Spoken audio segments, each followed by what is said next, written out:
We are coming to you from the city beautiful Chicago, Illinois, where this afternoon Comcast Sportsnet presents White Sox baseball. It's Adam Eaton, Adam Dunn, Alexi Ramirez and the Sox as they get set to butt heads with Michael Brantley, Asdrubal Cabrera, and the Cleveland Indians. Hi, everybody, and welcome. We're Steve Stone. I'm Ken Harrelson. And before we go any further, a very happy Memorial Day. Make it a reflective one and a safe one. But as you know, we're coming off that four-game set with the Yankees where we won the first two, they won the last two. So we're going to have three with these Indians and then three with the Padres to continue on with this 10-game homestand. But this afternoon, we've been talking about everybody else, Steve, but not enough about Tyler Flowers. Certainly, Tyler Flowers has made a remarkable comeback over the last 2 years where he hit .213 and .195. And this year he decided to drop his hands. He decided to bend his knee. And all of a sudden, what's happening is, well, he's hitting .312. Then he's driving in 15 runs. And he's just doing a terrific job, especially with two strikes. He shortened his stroke, and it's really paid great dividends for him. Now that his shoulder is entirely healthy, it's nice to see him back and really contributing at the bottom part of the order. Well, we played these Indians 7 times, and we have won 4 of those 7. But right now, they're red hot. They got a couple of left-handers that you really have to worry about. Lonnie Chisenhall being one of them, and Michael Brantley being the other one. With Chisenhall, he didn't face left-hand pitchers, but lately, he's 6 for his last 10 against the lefties, and he's playing every day. And Michael Brantley just keeps getting better and better, hitting .302. He's their leading run producer, and this is a guy you always have to worry about. He came over from Milwaukee. He's getting to the point where he's one of the guys in that lineup that they look to for contributions, and you got to hold those two lefties down. All right, and on this Memorial Day, Jose Quintana on the bump. So sit back, relax, and strap it down. White Sox baseball coming your way.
Baseball on Comcast Sportsnet is brought to you in part by your Chicago area and Northwest Indiana Lexus dealer, who invites you to test drive a Lexus today. Blue Cross and Blue Shield of Illinois. Through it all. AT&T Uverse. AT&T Uverse TV. Check availability at 1-800-PIC-ATT. Rethink possible. And by Ford. Check out America's freshest lineup at your local Ford store or at localfordstores.com. Welcome back to beautiful U.S. Cellular Field on Memorial Day. And just moments ago, Milton Greenfield, United States Army World War II veteran, threw out the ceremonial first pitch. Greenfield has been decorated numerous times. He's gotten many awards for his service, including 2 Purple Hearts for his heroic actions at the Battle of Normandy and Bastogne. His service also included fighting at the Battle of the Bulge, pulling 2 men out of a burning tank, and carrying a wounded man under fire nearly 175 yards through the snow. So Milton, 98 years old, and it's wonderful to see him out here today. A little later today, our Jen Latta will have an opportunity to catch up with him and talk to him about what this particular day means to him and all of his meritorious service. And also, there's a serviceman at every base in every position, and we're honoring all of the servicemen today for the sacrifices that each and every one of our armed forces has made throughout these many years. It's a day for remembrance, and it's turned out to be a beautiful day at that. So the White Sox take the field, and let's take a look at how Terry Francona is going to line up his Cleveland Indians today. It's going to be Michael Bourne leading it off with Mike Aviles in the 2 spot. Michael Brantley hitting third with Asdrubal Cabrera, the designated hitter and the cleanup hitter. Ryan Rayburn, who's had a miserable year but seems to save his best for the Sox. Then it's Nick Swisher, Yan Gomes, Lonnie Chisenhall, and Justin Sellers as we round it out. The key to defensive setup and how they'll line up behind Quintana. Alejandro Diaz, Adam Eaton, and Moises Sierra in the outfield with Connor Gillespie, Alexis, Lexi Ramirez, Marcus Semien, and Adam Dunn in the infield. Tyler Flowers with the nod behind the plate. And our Lexus pursuing perfection starting pitcher is Jose Quintana on for his 11th start. He's 2-4, should be a little better than that. ERA 3.67, only 16 walks and 61 1/3. He's spanned 49. Giving up 4 home runs, and lefties haven't done a great deal with him.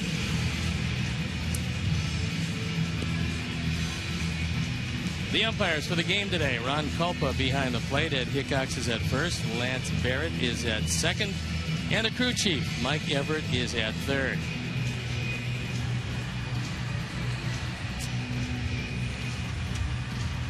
Let's take a look at the division leaders as we hit one of the signposts of this Major League Baseball season, and that's the Tigers, lead by 5.5. The Blue Jays lead by a pair. Oakland seeing their shrinking lead down to a 1.5.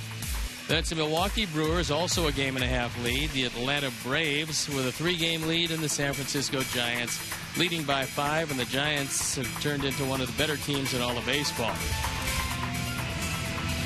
It's 86 degrees at game time. A little humid here today, but a gorgeous day for baseball and how it should be on Memorial Day. So they throw the ball around the infield, meaning we're ready to play baseball. I'm ready to turn it over to my play-by-play partner, Ken Harrelson. Hi, Stevie. Thank you. And once again, good afternoon, everyone. And a very happy Memorial Day to each and all. Make it a reflective one and a safe one. And welcome to White Sox baseball right here on Comcast Sportsnet. First of this 3-game set, as Michael Bourne, the center fielder, stands in that box against our 25-year-old southpaw, Jose Quintana. And the first pitch of the ball game. Taken up high. Indians come in hitting at .252 as a club with a 4.14 ERA.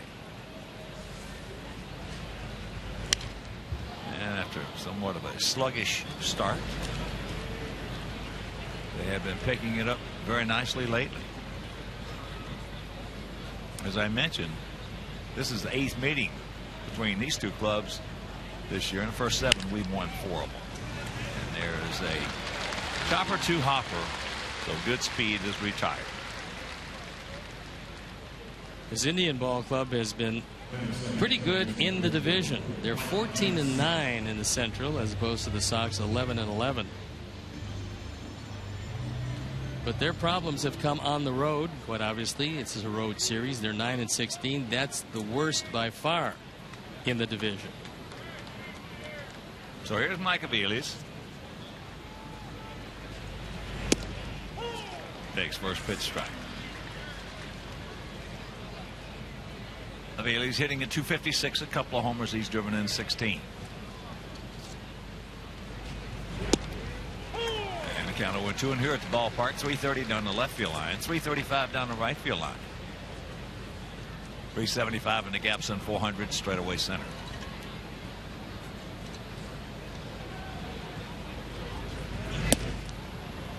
Takes it up. Jose's gotten a lot of mileage out of that high fastball when he's ahead. Tyler Flowers loves to call it up there, and more times than not, Jose is able to throw it high and out of the zone and get the strikeout.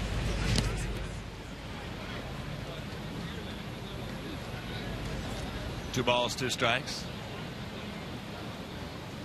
There you look at his career against the Indians. He's been pretty tough. They've only hit .181 against him, and he's undefeated in 6 starts. Now Aviles has had good success against Quintana, and there is another base hit. He is now 6 for 14.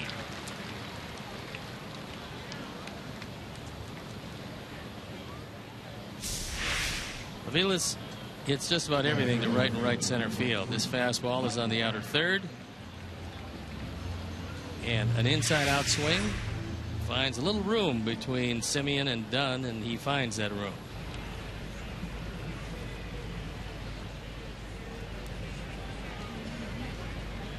So here's Brantley, Michael, hitting at .302, 9 homers and 38 driven home.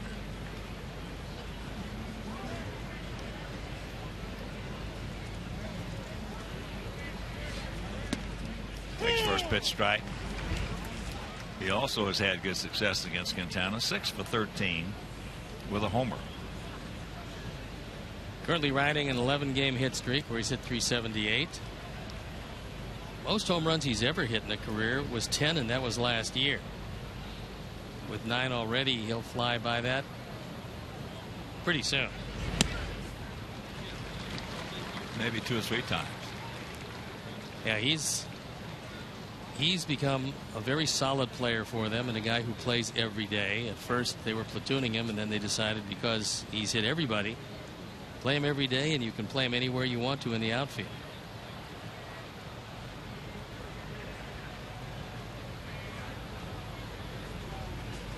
Outfield straight up, spread out, about equidistant.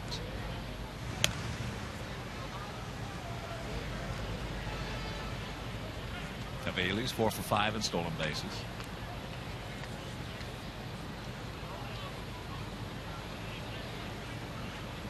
Indians who have won 5 out of their last 7 ball games after dropping 4 straight and 5 of 6.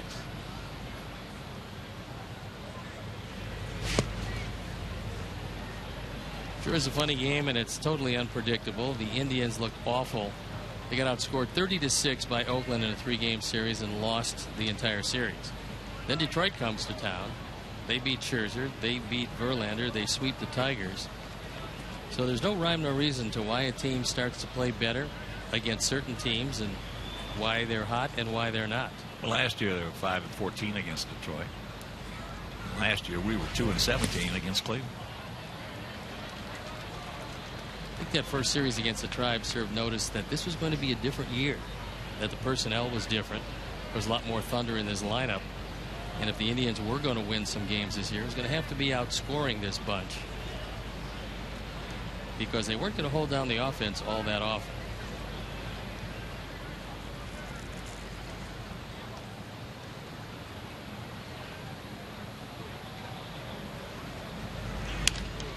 Shanks that one.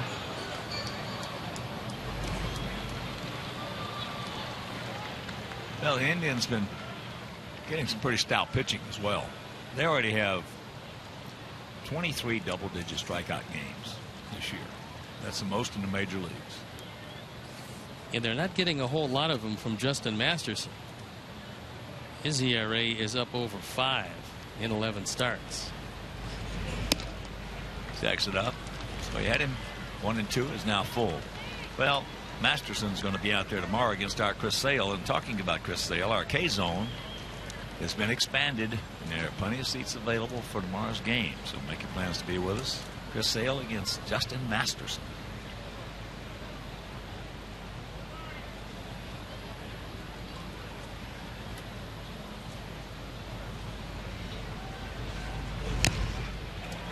Yeah, it's got a piece of it. That's a lot of double-digit strikeout games. 23 already.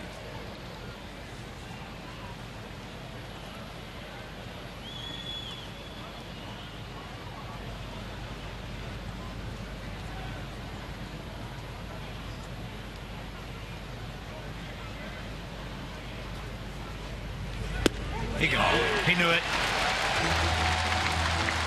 2 down. There are certain times where a hitter is going to guess breaking ball, and on 3 and 2, if you do and you guess wrong, you just have to take a seat. That ball had the whole plate. Armenard's pitch tracks showed you that was a perfect pitch, and he just froze him. Corey Kluber is one of the Indians pitchers that have led the way. Well, we saw enough of him last time. 83 strikeouts in 72 and 2/3 innings. 11 of those against us. Yeah, he's becoming quite a pitcher for them. He's becoming one of the best pitchers in the league. Period. So here is Asdrubal. Cabrera hitting at .257, 3 homers, 14 knocked in. Well, this Cleveland staff is averaging almost 9 strikeouts a game. 8.78 strikeouts per 9 innings. It's pretty impressive. You would expect that out of certain members of your bullpen. You don't expect that a whole lot out of the majority of your starting rotation.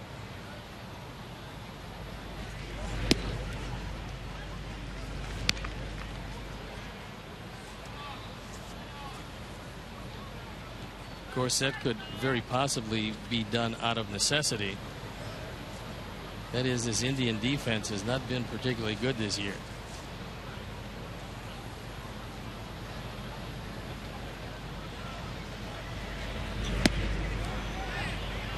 He did go. The Indians, with 52 errors, lead the league in that dubious department by a wide margin.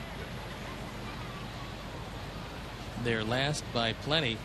And Terry Francona realizes that it's hard to get great pitching without great defense, but he's had very good pitching with a very bad defense. So the back door right there works. Well, the first rule in baseball is catch the ball. It's not hitting, it's not pitching, it's catch the baseball.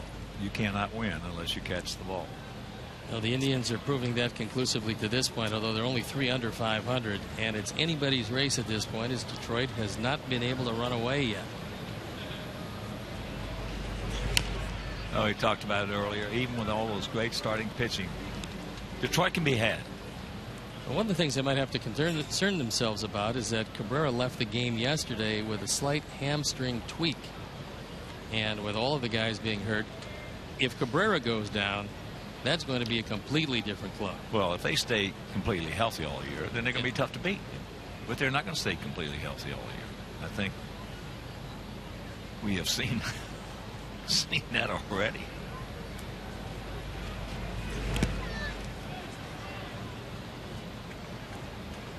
Full count. And regardless of what's the resolution of this inning, as you look at Sox killer Ryan Rayburn, the fewest pitches that Quintana can get out with is 23. Yeah, it's been a good inning for Indians, regardless.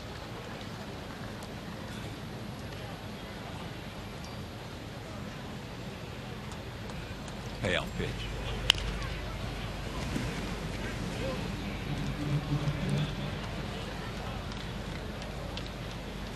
It was down by Mike Sarbaugh, the third base coach.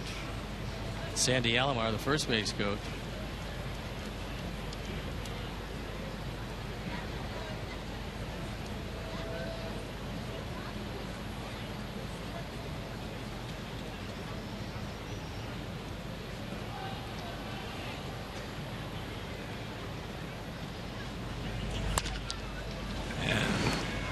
base? No. Yeah. Good job by Semien right there, turning it over. So they don't get the man a second, but after half inning of play, it's the Indians nothing, and the good guys coming to bat.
Sox today. It's Adam Eaton leading it off with Marcus Semien, Connor Gillespie, Dan Viciano, Adam Dunn, Alexei Ramirez, who's tortured the Indians this year. Then it's Diaz, Flowers, and Sierra rounding it out. The key defensive setup and how they'll line up is Brantley, Bourne, and Rayburn in the infield. Chisenhall, Sellers, Aviles, and Swisher. Jan Gomes behind the plate. And our Lexus Pursuing Perfection starting pitcher is a soft-tossing right-hander, Josh Tomlin, on for his 4th start. This is his 5th game. ERA below 3, 3-1 record, and he's got to spot the ball, which he's done pretty well this year. Well, he does almost everything well. Feels his position well. He got a pretty good move to first base. He works fast. He doesn't walk guys. And he's a terrific competitor. You put all those ingredients in, and you get yourself a pretty good mixture. And for the most part, he will make you hit your way on. Yeah, when you don't walk people, that's the way they get on.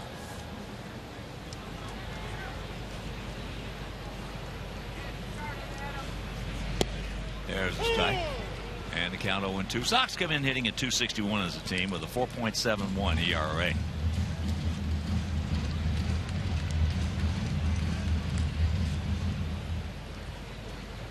Adam hitting at .284.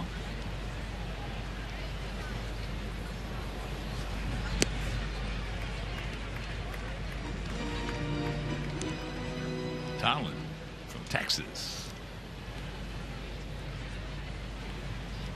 White House, Texas. They don't have any money in White House. Every place else they do. The ball hit hard but foul. And it's getting to the point now, people are saying, okay, when did he have his Tommy John surgery? Well, he had it in 2012.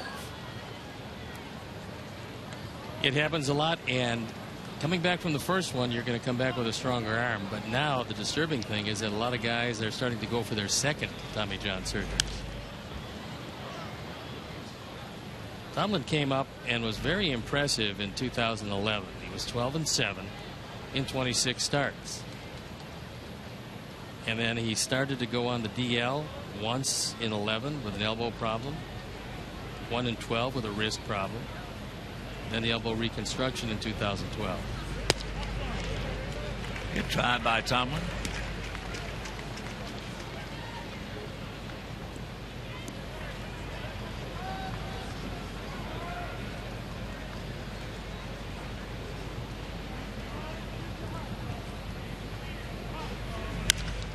And that's popped up. And Brantley's there. So that's out number 1.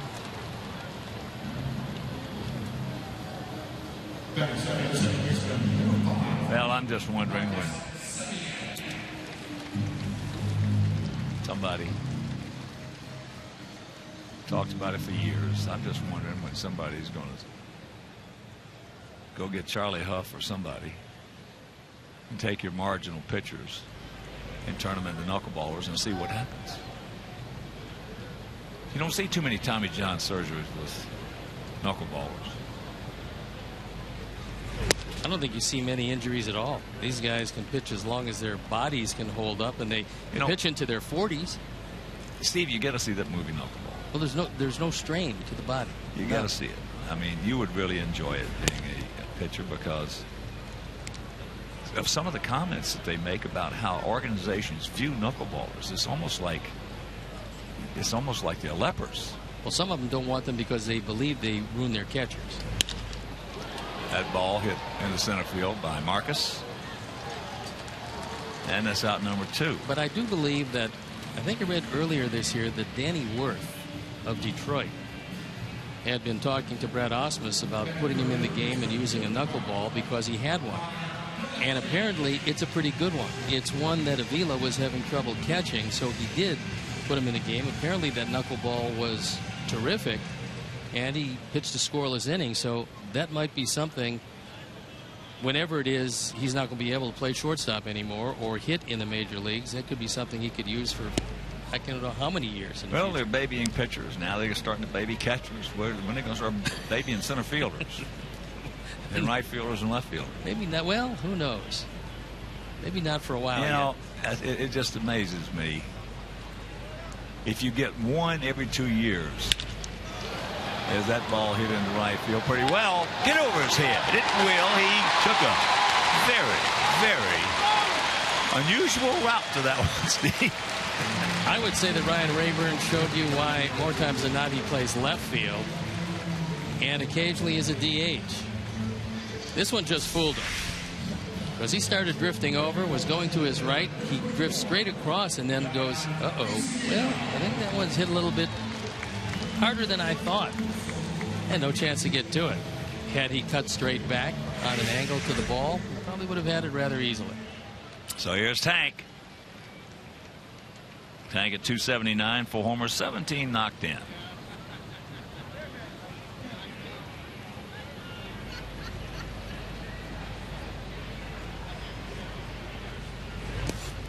Now, if you get a knuckleballer that you have 5 pretty good starters that you like who are conventional, but you get a knuckleballer and you make him first man out, he's liable to go 6 or 7, 8 innings for you. That's the way that their staff savers. They can go anytime as long as you need them. And with the position the way it is, becoming more and more germane to winning first man out because of the offense, especially in the American League. That position has grown in importance each and every passing year.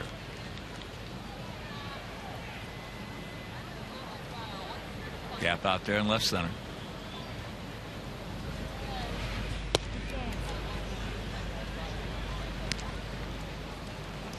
Two and one to count.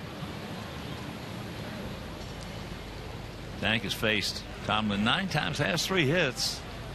All of them stayed in the park.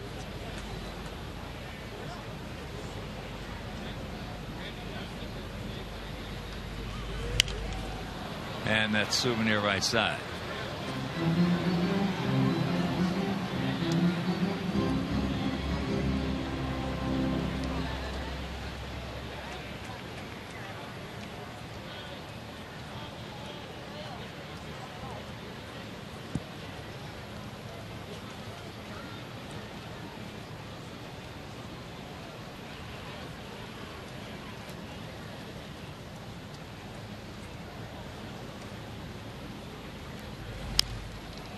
Just got a piece of that one.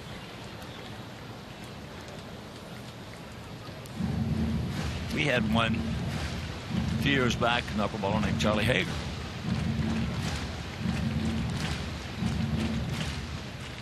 And he left us. Went on to play a couple other teams. Dodgers being one of them. Just didn't work out.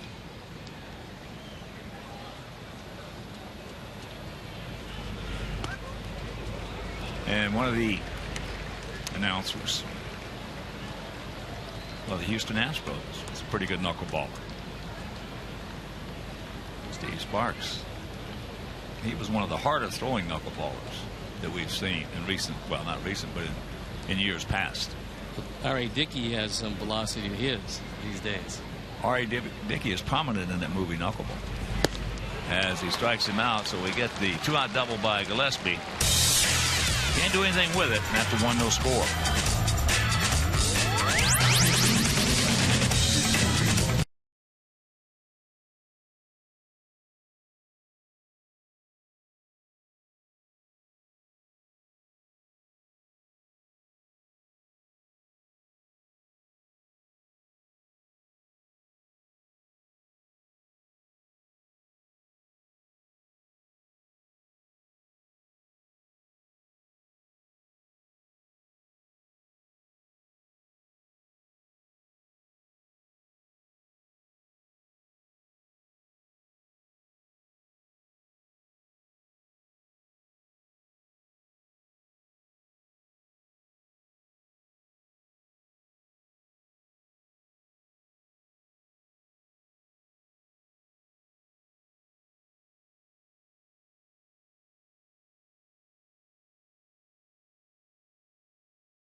With us here, score is 0-0 in the top of the second, and I am so honored to be joined by Milton Greenfield, who has 34 family members here. He threw out the first pitch. He is a U.S. Army World War II veteran. And Milton, you have an incredible story about the Battle of the Bulge. Can you share that with us? This happened 70 years ago. I really don't know how to tell it, but I'm kind of tied up here tonight. But it was terrible. We were in the Battle of the Bulge at that time. The snow was about 3 feet deep. I carried a wounded man, about 175 yards, and put him on a tank and under fire. And I received the Distinguished Service Medal, which is very, very beautiful, and for that, and 2 Purple Hearts. So it was a long time ago, but I'm very happy. I have a very wonderful family now, and I can't tell you enough about them. They're beautiful.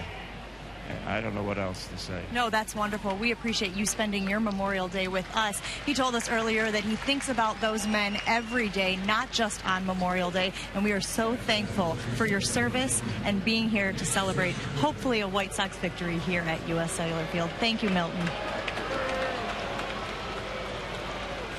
Thank you, Jen Latta and Milton. That was, well, we got to get something done for these veterans. The Veterans Administration and what's going on with them. Got to get something done. That's absolute BS. As here is Swisher.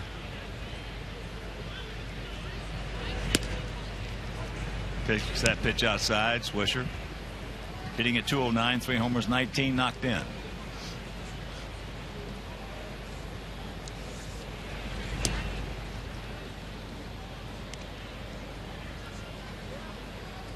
Swisher's had a tough year, but he's been better from the left side. All 3 of his home runs have come to the left-hand hitter, despite the fact that he is a natural right-hand hitter. That ball is a smoke knocked down, so that'll save a double. Good job by Gillespie right there.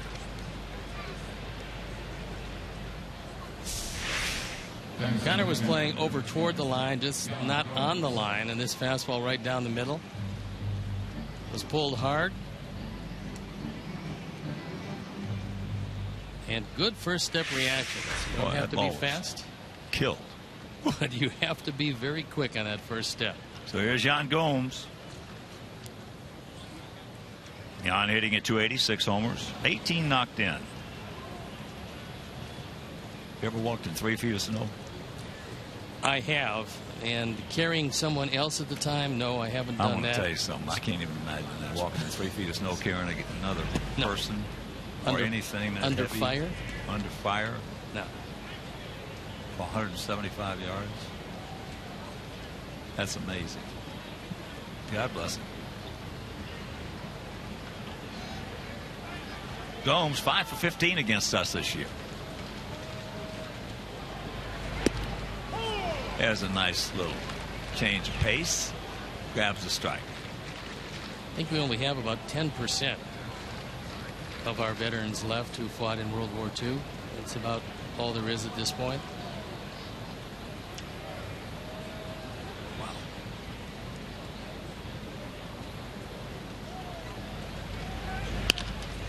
All right, now look at that nice little hop. Back him up. Thank you very much. A nice little Hawthorne Woods hop. We go to the bottom of the second, still scoreless.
Later in the game, brought to you by Miller Lite. Here's our Xfinity high-speed action replay, and take a look at Nick Swisher, deciding that rather than get a face burger, he would get down in a hurry. If you can't get to the bag, you have got to make sure that you get that man down. And Nick, not taking any chances, slid about 2/3 of the way there. That's smart. It's very smart. Nick's been around. He's not even going to get hit in the nose. Well, he doesn't know if Marcus is the kind of guy that will put one right between your eyes, but rather than take a chance, you err on the side of caution, especially in that situation. So here is Adam at 246, 8 homers and 22 knocked in. Takes first pitch strike.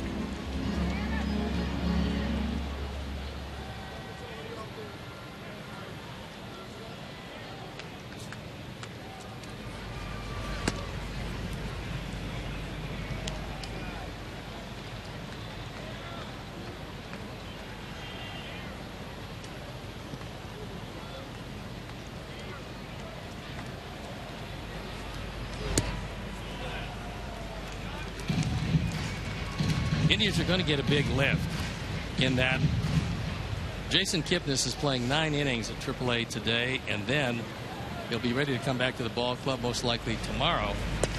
That being said, I'm not sure if his first day back you want him to face Chris Sale. I'm thinking we're probably going to see him on Wednesday night, but we'll see what happens. If he's available and ready to go, why not?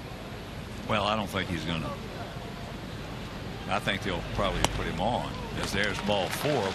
very unusual walk, but if it would be, because it would be to face somebody late in the ball game. Yep. So the leadoff walk. No, I don't think he'll face Chris starting off. No. I would think that's one of those matchups that if you're playing every day, that's one thing. But if you spend some time on the shelf, it becomes a little bit more difficult for you.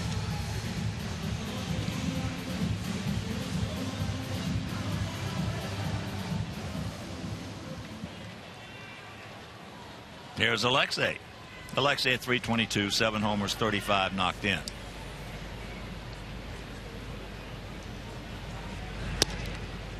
Nice pitch. And a nice take. 0-1 to count. Last 9 games, Alexei has been a little bit better than what he's done most of the time, which has been very good.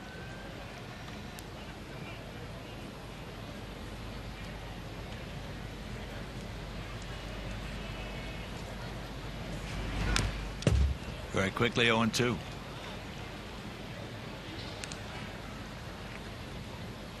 It's great to see Abbasiel in the clubhouse today.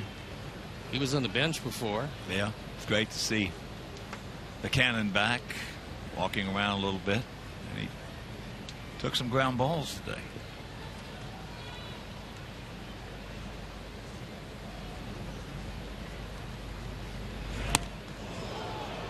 Little high neck in. 05 broadcaster Tom Hamilton of these Cleveland Indians was saying that just having Abreu in the lineup gives it just a different look. There's a different presence to the lineup. And I said that, and the fact that there's a lot more production from the lineup if he comes back with anything close to what he left with, which we anticipate he will.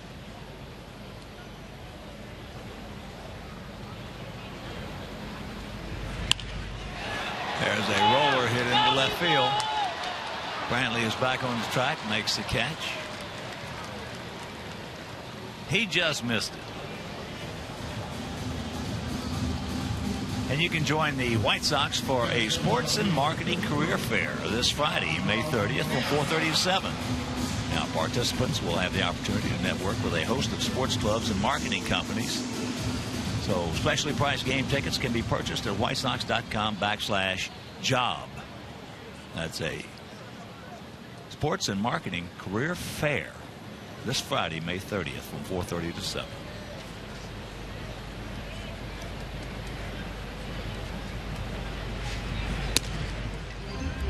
Diaz takes it low and away. Tomlin was drafted in the 19th round, the 581st player chosen overall in 2006. If you don't have a big fastball, odds are overwhelming that you're not going to be a high draft pick. That being said, once you do get to professional baseball, then you're pretty much on your own. You will progress as fast as your control, your ability to change speeds will allow you to. Well, this guy was right out of my cup of tea books right here. I love guys 10 to 20 in that 10 to 20. I love them because they have had to work their behinds off. They have had to compete. They know what it is to be unsuccessful.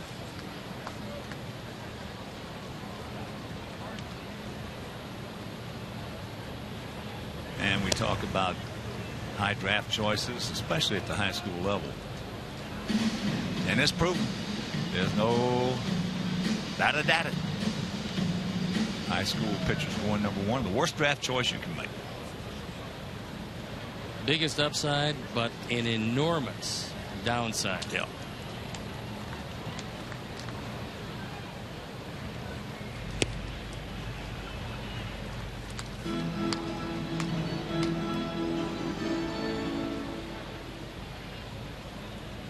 Outfield playing Diaz straight away.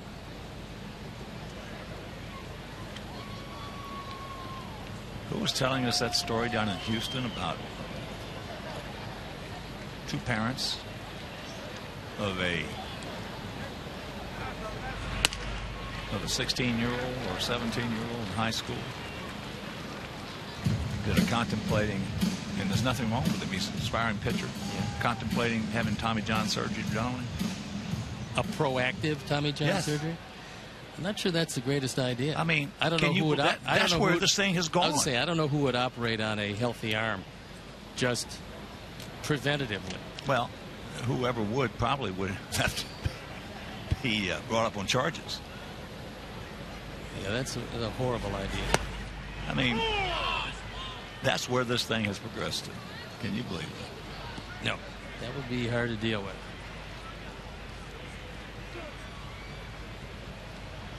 Full count. Piazza.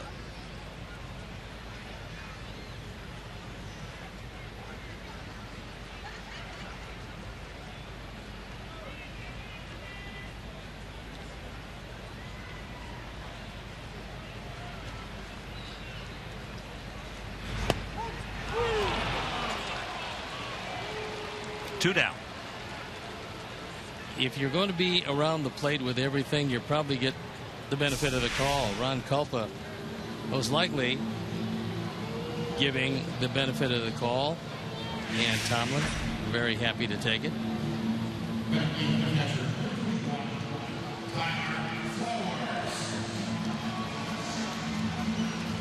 So here's Flowers. Tyler at 312, 3 homers, 15. And he was the center of our talking points in the open. And just how far he has come. And you've got to say Todd Steverson has gotten his head, because the ability has always been there. The ability was there the when he came over. Technique is not. Yeah, when he came over from Atlanta, you could see it. We both saw him in spring training. He looked like an impressive young hitter, a guy that could keep the ball between the lines and hit it with authority. And then all of a sudden, I think he got so pull conscious and one swing conscious that it worked to his detriment. Now he fights off pitches with 2 strikes. Now he's become a tough out. Takes that.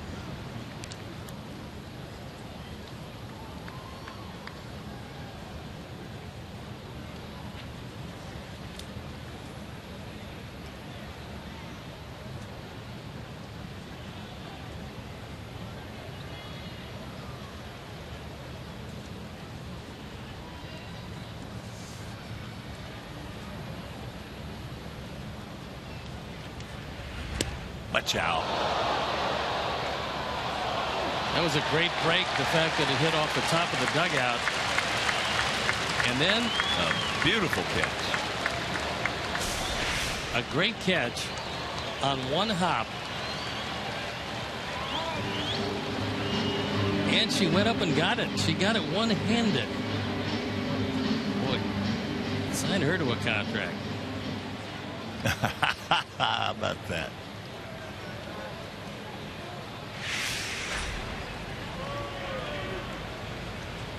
Meanwhile, 2 out, 1 and 2 the count.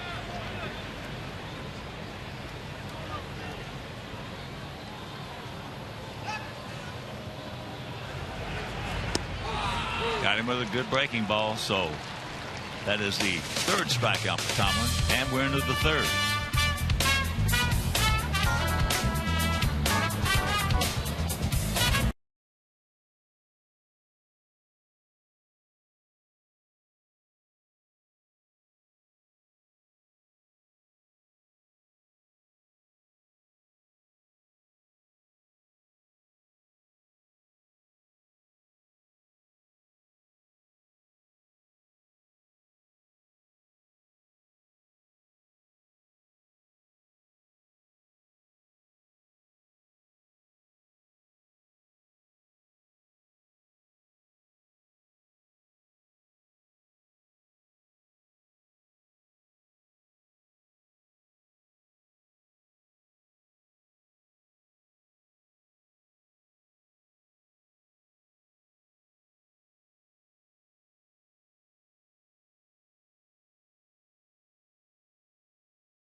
governor of the great state of Illinois, and a huge baseball fan, a huge Sox fan, as we go to the top of the third in a scoreless game. And every time you come up, it seems like we score some runs. Hopefully, I sure hope so, Hawk. You know, I mean, Quintana's pitching pretty well, and you know, I think the team this year has so much energy. I was talking to Adam Dunn.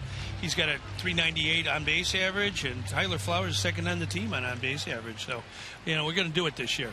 Well, Governor, you know, you have done so much for our veterans. You have, in this Illinois Military Family Relief Fund, you raised, in past bills, has raised millions and millions of dollars for them. $15 million. And it helps our service members and their families, Hawk. Over 28,000 military families in Illinois have gotten help from the Military Family Relief Trust Fund. Anybody listening who'd like to help, we have a website called OperationHomefront.org, and it gives all kinds of ideas for our fans to help our military men and women. Well, knowing you over the years like I have, this situation we have now with our veterans and the hospital, VA hospital situation, has got to be killing you. It's unacceptable. My dad lived to 93, was a United States Navy veteran. I took him to Heinz Hospital. There's ground ball foul. It's 1-2 now. We got to make sure every veterans hospital in America does not have long waiting lists, things that are hidden. We owe a permanent debt of gratitude to the men and women who answered the call to duty, who volunteered to go in very dangerous places. I've been to Iraq and Afghanistan a couple of days, but for those service members who have been there for months at a time, we got to take good care of them. Well, besides the money you've raised, you also have put in programs for them buying homes. Yeah, I was with 4 different veterans yesterday. They've been able to use our Welcome Home Heroes mortgage program for veterans in Illinois. Interest rates lower than 4%. It's a 30-year mortgage. That's ball 3. It's 3-2 here at Chisenhall. Quintana is pitching, no score. But the idea of this mortgage, Hawk, when folks come home from the military, we want to make sure they get a chance to buy a home, raise their family, and it's a very favorable interest rate, as well as we give $10,000 for down payment assistance, which makes a big difference. Well, not all states are doing this. Oh, no, I actually went to the White House earlier this year, and I told other governors about our program, Welcome Home Heroes. You know, we have a lot of service members in Illinois who have served in Iraq or Afghanistan or both. And when they come back, we owe them something for their time and sacrifice. 3-2 count here, left-handed batter, ball 4. So that's not a good way to start here, huh, Hawk? And Steve? Nope. When Steve was pitching, he didn't walk the leadoff man. Only if I thought he was going to get a hit. Then I would walk. Well, Steve had one of the greatest curveballs in Major League history. And, you know, you think about it, Steve, you pitched with Marichal, Gaylord Perry, is that right? Yeah. That was a couple of them, and a few others along the way that were very good and wound up making lasting impressions on a great many hitters over the course of their career. But, Governor, let me ask you a question about, once again, telling our viewers, and we have many today, and this is an exciting ball club to watch, as you know. Yes. How can they pitch in, contribute, and help the most deserving of all of our citizens, the people that go overseas or stay here and work in the military? How can they help them to get better benefits, to come back and have something to come back to, and something where we can thank them for their service? Well, everybody plays a role, every citizen, every fan. And here's strike one. It's important to understand that, for example, we have a lot of service members who are in the military hospital. They've been wounded. They're going to be in the hospital for months at a time. It's very important for their families to come to that military hospital to visit them and help them in their recuperation. There's something called Hero Miles that provides free airline tickets for military families to go to military hospitals. That's strike 2. It's 0-2. And that's something all of us can give a portion of our frequent flyer miles to Hero Miles, and they've done literally hundreds and hundreds and hundreds of tickets to military families. We had a young fellow here in 05, Gabe Garriga, foul ball. He threw out the first pitch, Hawk, in 2005 on Memorial Day, left-hander, right over the plate, and we won the game in the bottom of the ninth. Timo Perez, remember him? He hit a looper out to left field. We won the game against the Angels. We won the championship, obviously, that year, and I had Gabe come to the second game of the World Series, and he had been in Brooke Army Medical Hospital, ground ball foul, for a couple of years. He literally had his heart stopped a couple of times, but his mom was there. She was able to be with him, get through this recuperation, and now he's doing very well in Illinois, and he's, believes in baseball. And there's a lot of service members today who are deployed in Afghanistan from our state.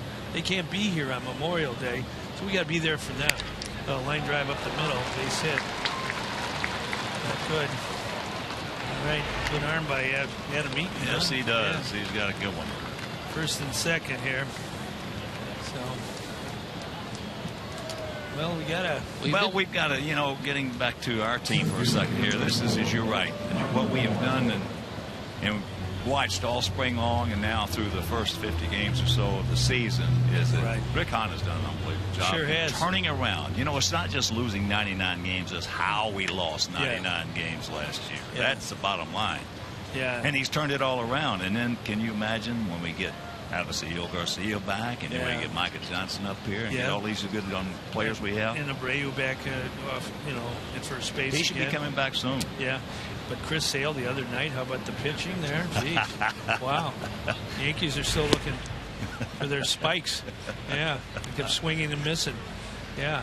And Adam's having a good year. Adam Dunn, he's hit 398 on base average. Well, the greatest way in the world to inspire and rejuvenate a veteran is with young blood. Yeah. And that's what we've done. I like Gillespie at third. He's hitting about 333 or so, Yeah, he's getting better, too. Yeah. You got first and second. 1-0. Getting back to the problems with as you mentioned, you brought up a good point too, because everybody is involved in this thing. Everybody, and we have to let them. We have to let our veterans know that we're going to keep our word to them. Amen. Yeah, I think it's important.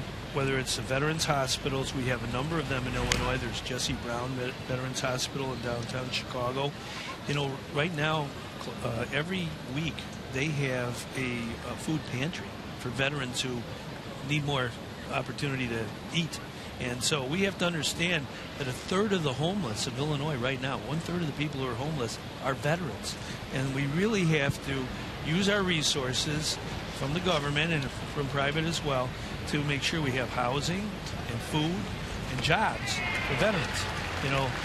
It's not only on Memorial Day, it's every day. Every day's got to be Veterans Day. And, I can tell you from the time I've been abroad with our military, they're great sports fans, in these games, whether it's the Hawks tonight or the Sox this afternoon, they follow them so avidly because it's something from home, when you're far away in the mountains of Afghanistan. They're 1-2 here. Yeah. Well, it's just amazing what you're saying, because the fact is, it's just amazing how many letters I get from Afghanistan and Iraq. Yeah. Yes, all over. Yeah. In fact, I got one the other day, even from one of our servicemen in France. So wow, all over. They're all over. They watch the games. Don't forget that on June 6th is the 70th anniversary of the invasion of Normandy, and there's still some of those men and women, mostly from all over the country, that landed on that beach 70 years ago. Have you ever seen that, Normandy? I've never been there. That's strike three. That's no, I haven't been there personally. I've seen plenty of film on it. I told Hawk, Steve, we just have to win another world championship, and then we'll go to Afghanistan. It'll probably be this year, because we'll still have our service members there. When I went to Iraq after a while back there, and the military are so happy to see ball players and people with the major leagues. It's just really special. I'm still hot at you. Oh, yeah? What's that for? Well, you said you were going to take me. Well, I haven't gone yet. Yeah, we got to win. Yeah, they'll invite you. No, we have about 300 or 400 Illinois National Guard right now that are deployed in Afghanistan. And there's a service member here today who was there in Iraq. Strike one. This is Villas, huh? Yeah, he hurts us. Yeah. Yeah, well, we aren't going to have as poor a record against Cleveland this year as last year, Already we've surpassed that. Yes, I know. Well, we can catch Detroit, They can be had. Yeah. They can be had. Unless they stay completely healthy all year, then they deserve it. But if they don't, they can be had. Yeah, that Martinez, he is a professional hitter, though, isn't he? That guy. Well, we talked about it.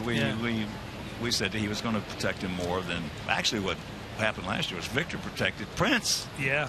And between the two of them, they protected Miguel Cabrera to the most he's ever had protection. Yeah.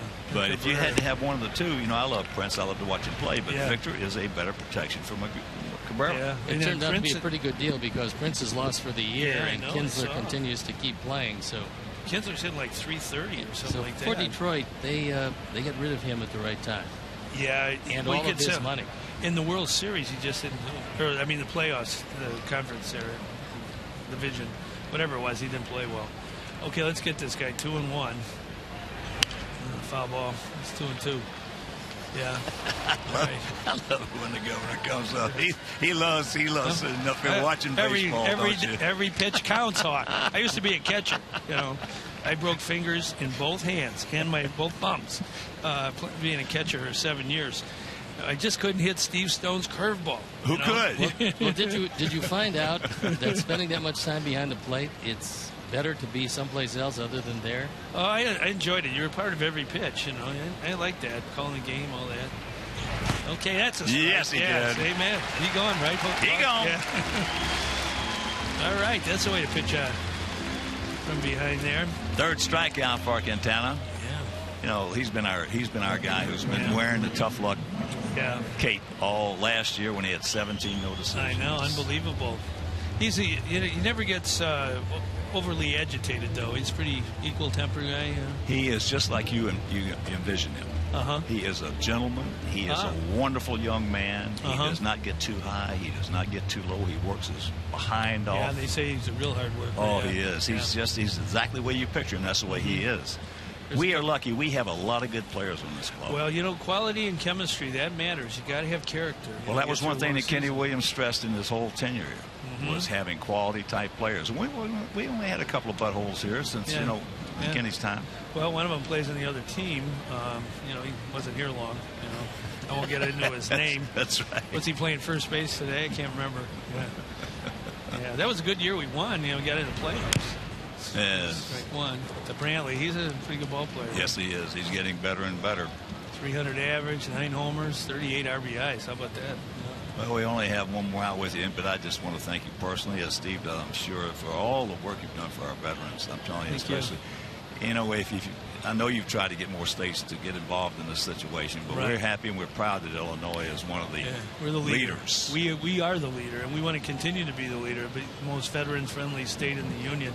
Anyone listening or watching, OperationHomefront.org is our website. You can learn all kinds of things you can do to help service members, veterans, their families. It's super important that we, all of us as a society, take good care of those who have borne the battle. That's a very important part of Americana. It's 1-1 count here to Brantley. What do you think? You throw him a hook here, Steve?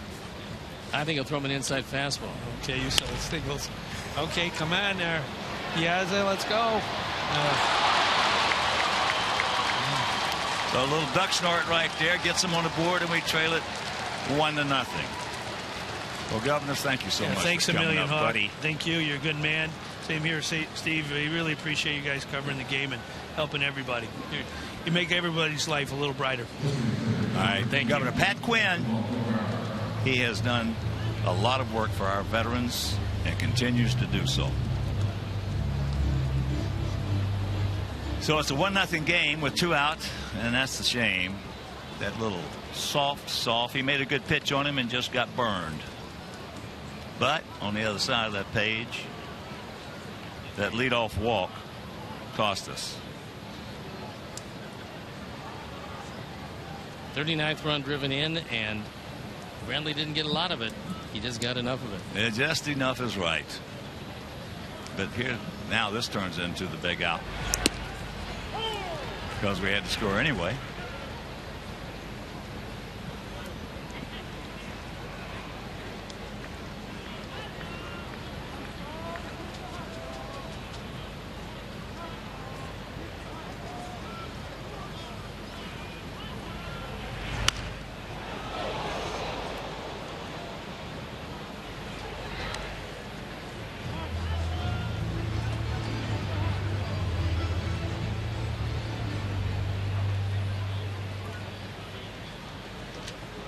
0-2 the count. Cabrera, who really took a big blow on his left knee the other day.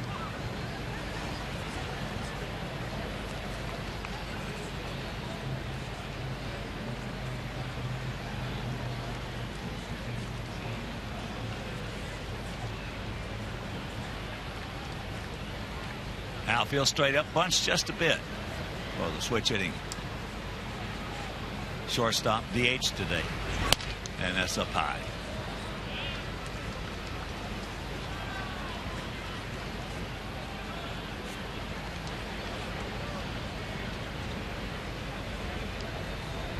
And what the governor was talking about in those contributions, 100% go to grant recipients.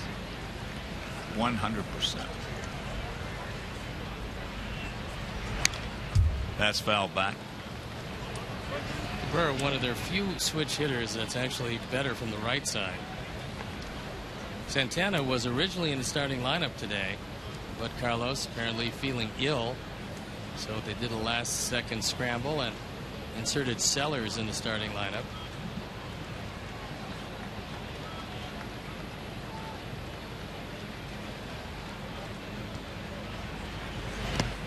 He gone. But that little soft duck snort, man, gets them on the board. They lead it 1-0.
Who's being recognized as a hero of the game here at the ballpark. Private Baker served from 1943 to 1946.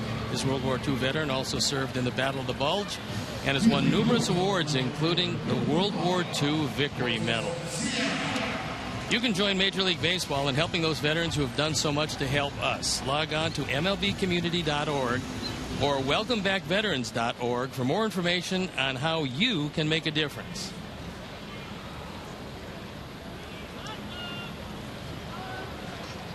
Just a delay now as Mr. Baker will get some assistance to get off into safety.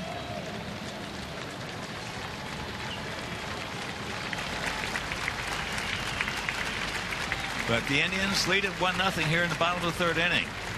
Run on 4 hits, no errors for them. No runs on 1 hit. And no errors for us.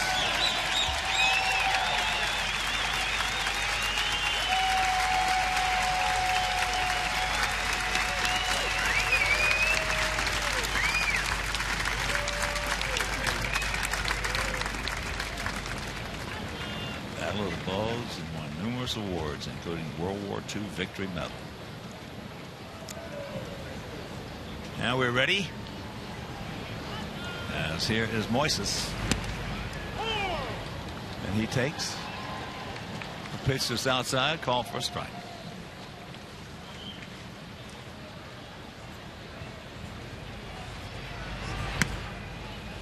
Did not check it up, and the count 0-2. Those check swings on the next pitch that was called a strike. Direct correlation. And he's going to stay out there, and why not? You get a little, you might as well see if you can get a lot, and that time a little too far outside.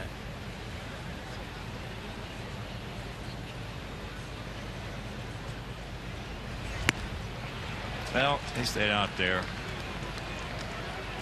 and trying to protect.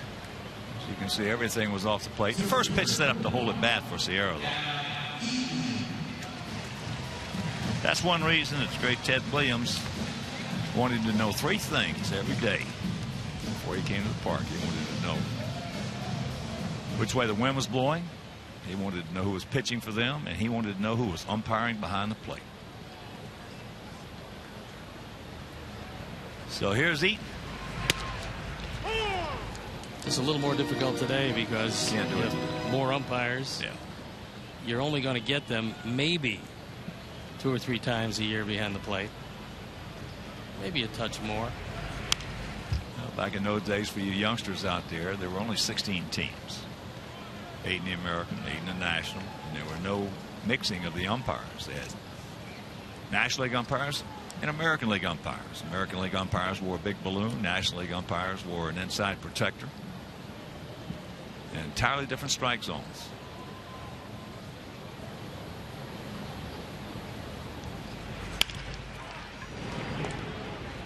Sellers. It's time now for you to tweet your photo using hashtag SouthsideFanPhoto for a chance to have it shown on our broadcast later in the game. It's brought to you by AT&T.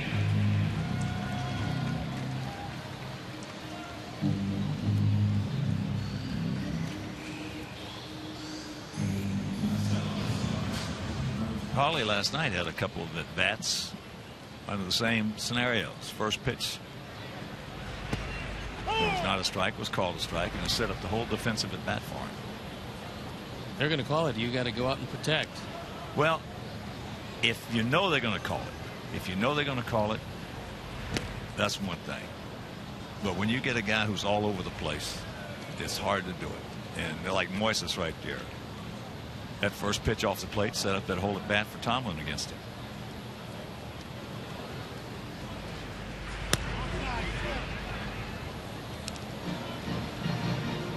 Simeon went out to center field.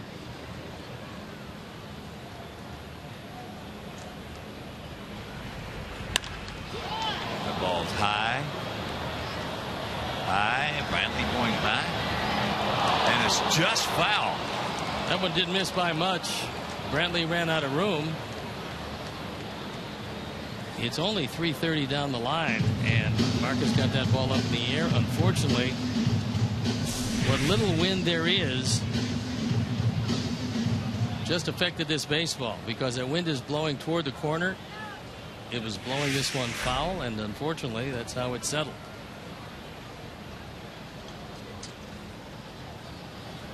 Two out in the 2-2 pitch.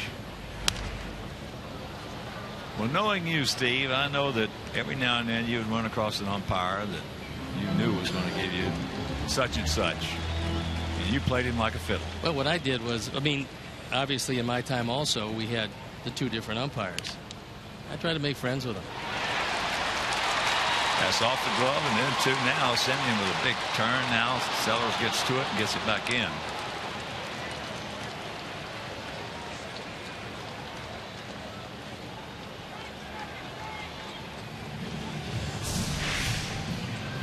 This one off the glove of Chisenhall. He moves to his left, gives up a little ground, stabs at it. Not the best way to approach a ground ball, and we'll have to see how that one is scored. And they're giving him E5, and probably justifiably so.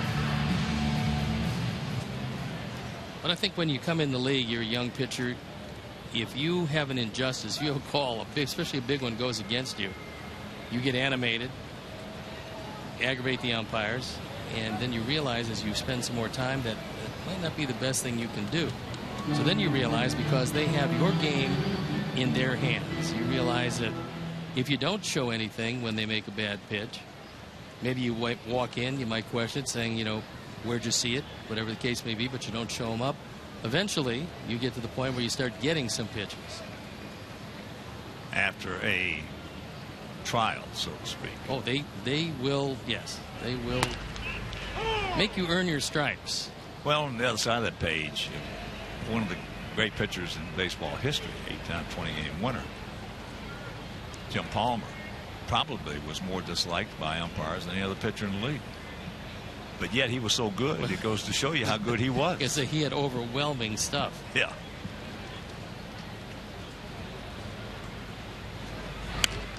We were playing a game against them, and I'm not going to name the umpire. He's no longer, obviously, an umpire, but he couldn't stand Palmer. And Palmer had just given him some problems with a hitter before me. So when I walked in the box and I got in there, the umpire looked at me and says, Hawk, you stand right here and wait for what you want. Andy Etchebarren was catching, and he jumped up. He said, what'd you say? And he just looked, he told me again, he said, Hawk, you just wait for what you want. Yes, there's a shot. Get down, if it will. So they get it back in.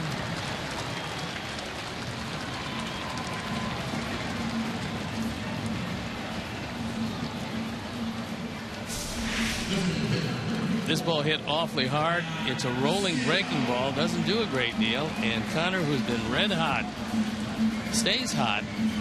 And then Marcus Semien on the throw in almost gets hit with it before having to get down under the throw coming in from Rayburn.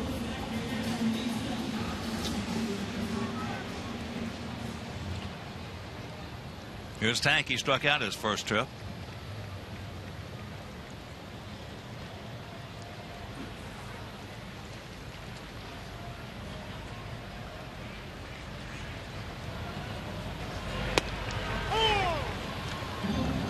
Just a roller right there.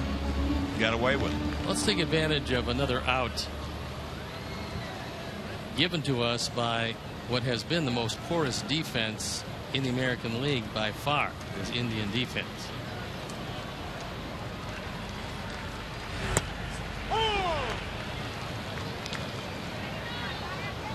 Tank has had 2 cookies and couldn't pull the trigger on either one of them.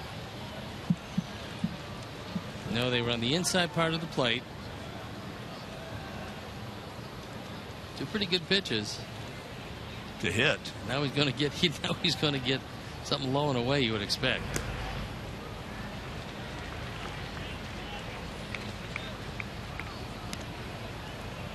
I would think Gomes would want to go back out there again.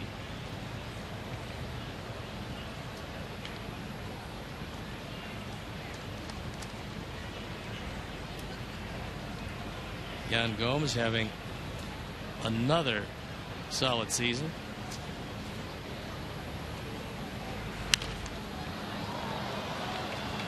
Well, he got the barrel on that one just underneath it. Tomlin got that curveball up. He's already made a lot of mistakes in this game and gotten away with it. That was a very hittable pitch.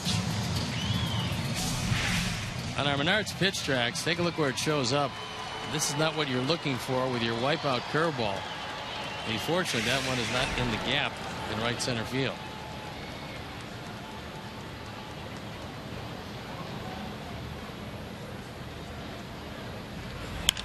That ball, he hung it, he heard it, and it is 3-1. Sox, you can put it on the board. Yes!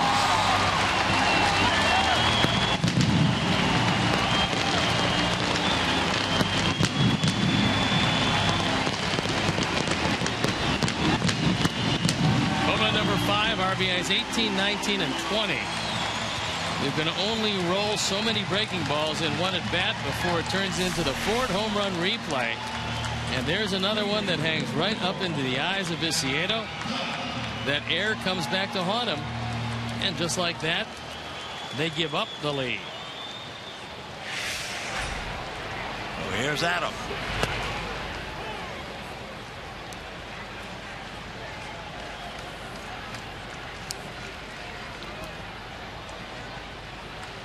That's why pitching is not the first rule in baseball, nor hitting. It's catch the ball. You give major league teams 4 and 5 outs, you're going to lose. Well, that's one of the reasons why the Indians are where they are. 53 errors to this point. They don't have anything over us last year. No, last year we were where we were at.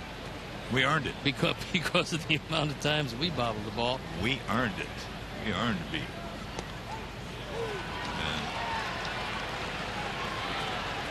And another pitch that was off the plate, called for a strike. Meanwhile, a 3-run homer will go to the 4th, leading 3-1.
In-game live on csnchicago.com. Brought to you by Comcast Business Class.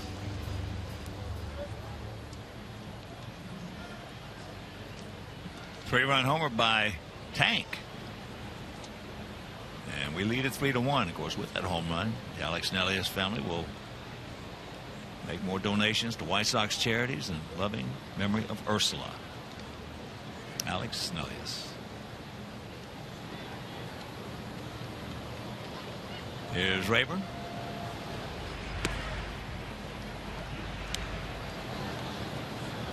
Rayburn 0 for 1, 1 out to Eaton in center. They got a shift on.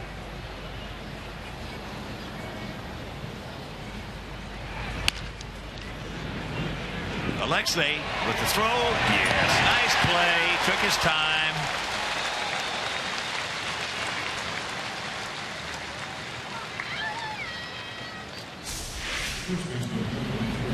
Actually knew exactly who was going down the line. And put that throw right on the button. Rayburn isn't slow, but he's not the fastest outfielder around, and he's got him by plenty at first.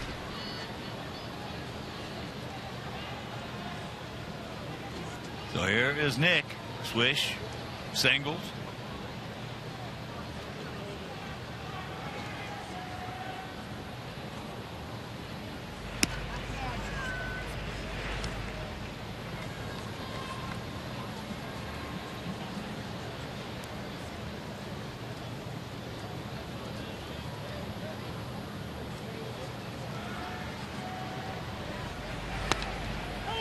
And there's the strike.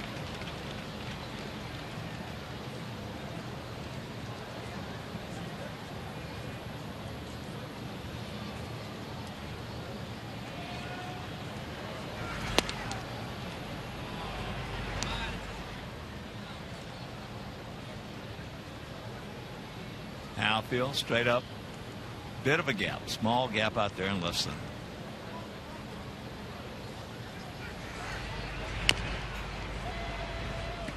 Chops that one foul.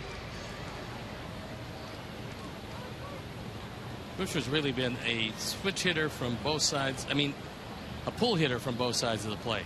It's like being a switch hitter sometimes. You're a pull hitter one way, off-field hitter the other. Not Swish. And they play him to pull.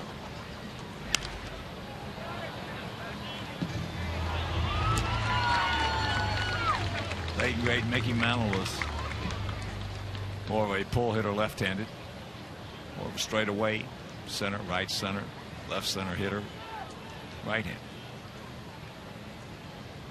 Did he have a best side, or was he really good from both sides? No, he was right side. He said that if he hadn't promised his dad made him promise him he would always switch it. He said if he hadn't made that promise, he would have only hit right-handed. And I saw Mickey hit right-handed against Tom Sturdivant, who was a knuckleballer. He would hit right-handed occasionally against knuckleballers. But he promised his dad, and he kept his promise.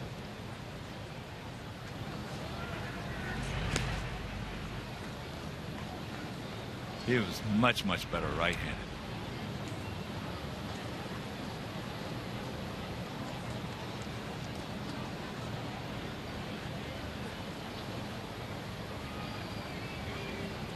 Mickey hit .330 against left-handers and .281 against right-handers.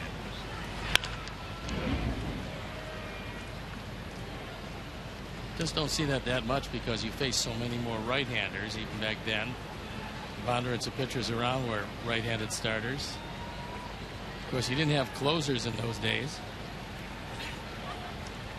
so you're facing the right-handed starters, and then who knows who came after that.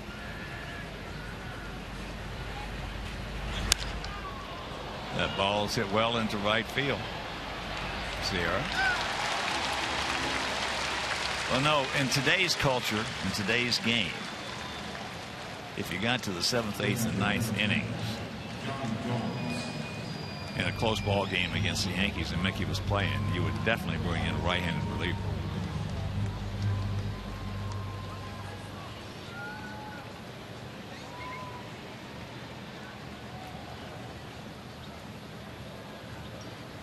So here's Yan Gomes hit into a 6-4-3 double play his first trip.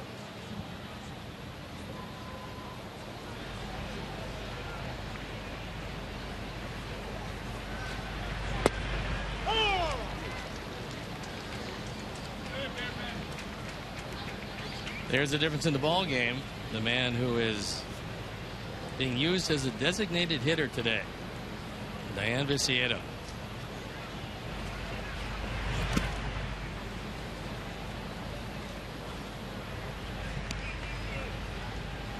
There's what you call a fortunate at bat. He had a couple of mistakes earlier in the sequence, missed them, and then finally got one and did not miss it. You're only allowed so many mistakes per hitter. You get away with one, you're lucky. Two, you're extraordinarily lucky, and in this case, he didn't get away with the third.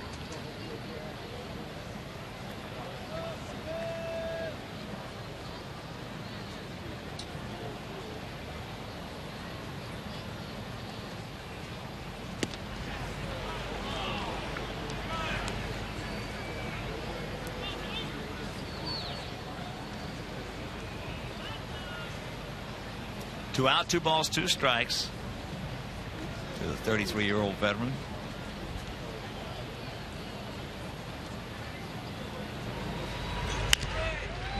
Swish, the 33-year-old veteran who plays with the energy of a 23-year-old.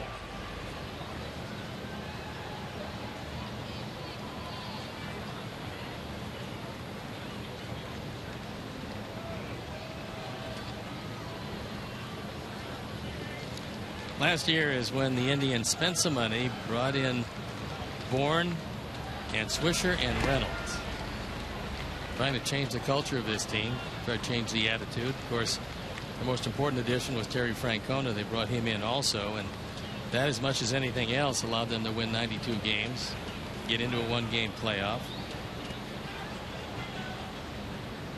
And one of the guys that's talking to Terry right now, Jason Giambi, was another man who is responsible for changing the culture of that team. He gone. 1-2-3 inning. Ball one. He leads it 3-1.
Memorial Day out here at the ballpark. There are a number of White Sox players who come from military families. Adam Eaton said he's the weird one in his because his mother served in the Army, his father in the Air Force, his brother is actively serving in the Air Force, and his grandparents served as well.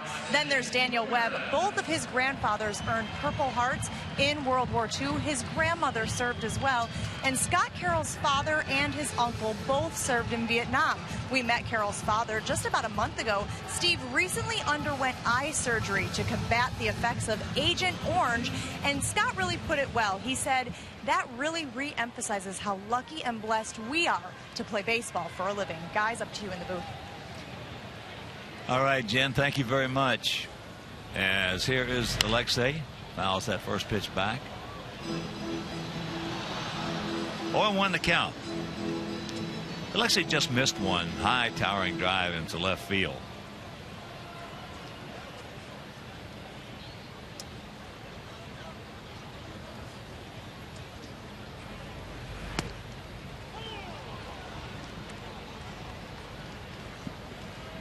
Oh, 0-2.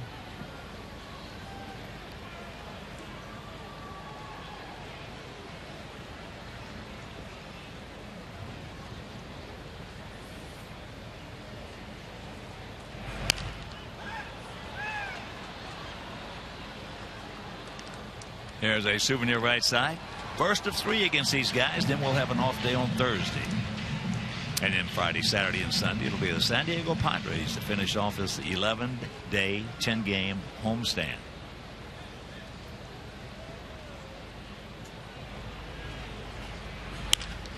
That ball hit into left field.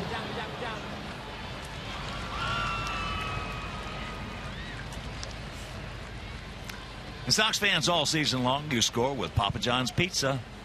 When the Sox score 5 or more runs, you get 50% off your entire online order at papajohns.com with the promo code SOX5 the following day. So, better the ingredients, better the pizza. That's Papa John's.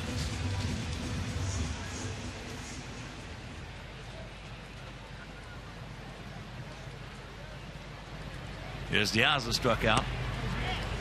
Takes it up. Alejandro probably gets more check swing strikes than anybody that I know of in this league. Must be his hands forward approach because he never gets the benefit of any doubt on the check swing. Takes the bunt, pulls it back, takes the ball, and the count evens at 1. He's also right on top of the plate. That's the reason you get a lot of check many swings. times it looked like as he pulls away, they're calling a strike. Well, he's got, when you stand close to the plate, like he does, and the pitch is inside, and you're going to check it up, your whole body, you're going to have more body movement that way because you have no chance to take the pitch the way you should.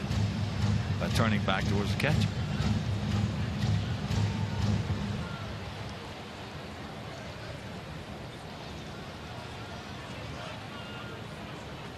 Career hitting is pretty decent. This has been a tough year for him.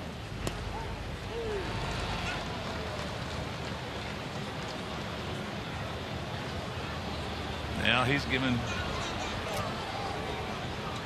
That pitch was off the plate.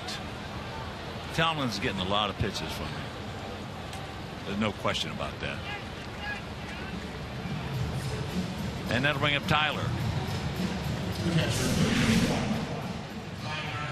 This is not a strike. It's just called that way. Eased back into the zone by Gomes. It's been a wide plate. There is no doubt. Yeah.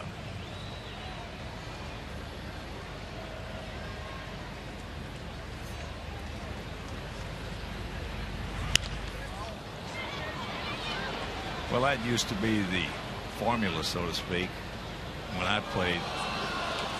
When you knew the umpires, but there were a couple of them, and we would say in the meetings, boys, if it's high enough or low enough, it's going to be a strike. There were notorious pitchers umps. There were notorious hitters umps, and you knew who they were before you went out there because sure. It was just like scouting hitters. You had to scout umpires. They were a big part of our meeting. There's a strike. In fact, Ronnie Klein was a right-handed pitcher, pitched with several claws. He was a good pitcher. But Ed Runge loved Ronnie Klein. Loved it like a son. And we knew it going into the game. You couldn't petition that Runge not work the plate that day? Is that out of play? I wish we could have. And that's going to be on top of the dugout. But we knew as long as it was high enough or low enough, it was going to be a strike. And I mean, I'm not exaggerating when I say 8 inches off the outside corner and 4 or 5 inches off the inside corner. So you're adding 13 to, you had a 30-inch plate you had to hit against. That makes it a little difficult. But you knew it. Yeah, but wow. You knew it. And we used to wonder why he'd ever throw a breaking ball. Because he could hang a breaking ball. Gotta wonder how he ever lost. He didn't against too much when Klein, when Runge was behind the plate.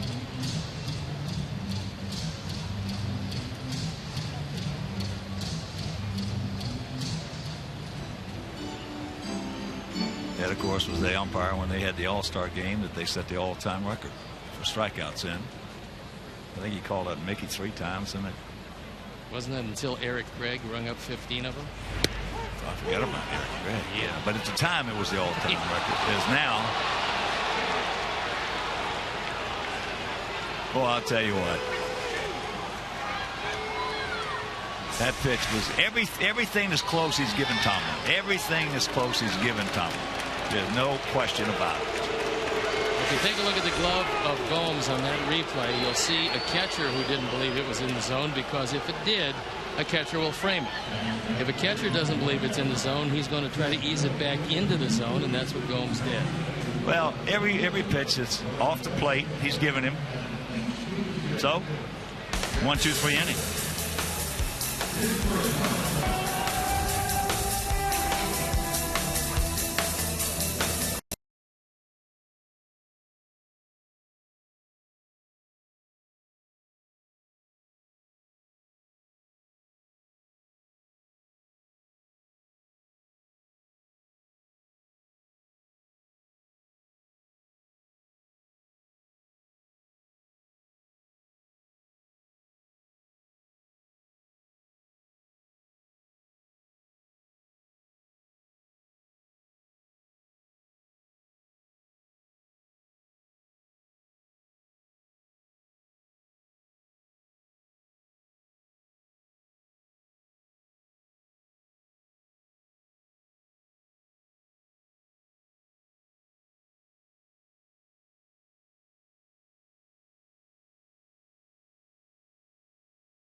Parade, music from your favorite hair bands, yes, and other mullet-inspired activities. Now all fans are invited to stay for post-game fireworks display presented by Great Clips. Great Clips is going to be great. Purchase your tickets, WhiteSox.com or 866-SOX game. Take a close look at the glove of Yan Gomes and watch what he does with it. He catches the ball and then eases it back into the zone. If a catcher believes it's a strike, he's going to just frame it and leave it there for the umpire to see. And then you see Tyler Flowers, who hasn't been particularly happy with most of the calls. He gets thrown out right away and then gets his money's worth. And Adrian Nieto checks in behind the plate.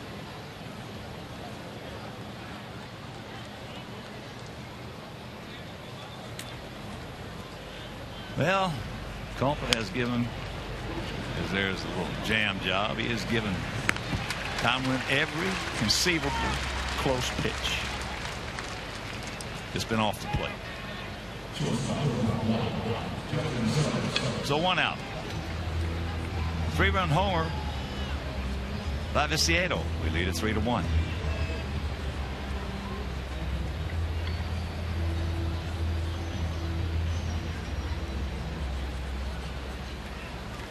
That'll bring up Justin Sellers, the shortstop. Late entry into the game. Cabrera was originally slated to be there, but it might be that knee where he got hit the other day. There's a ground ball up the middle. Bobble. Can't get it. Could be an error. It's going to be E4.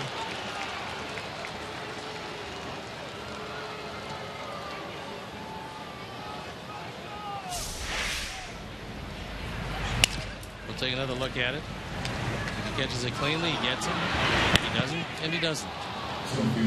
Well, Santana was the late scratch.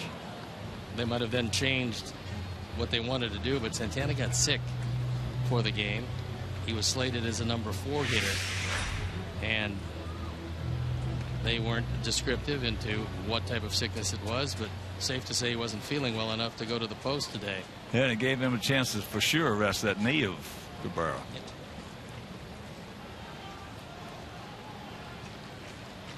So here's Michael Bourne, the leadoff hitter. He's grounded to first and struck out.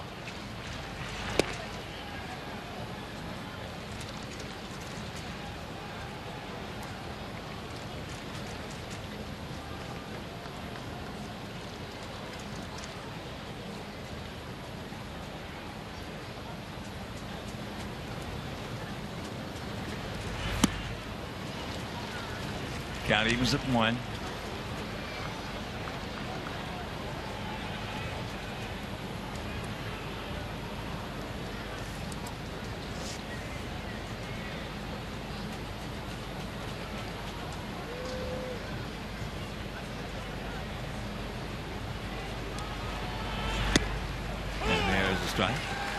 And make your plans to be with us tomorrow night.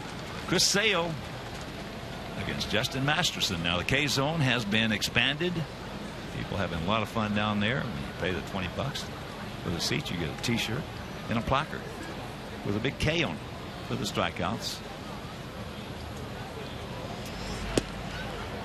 Last time you had to use that placard a lot as Chris Fan 10.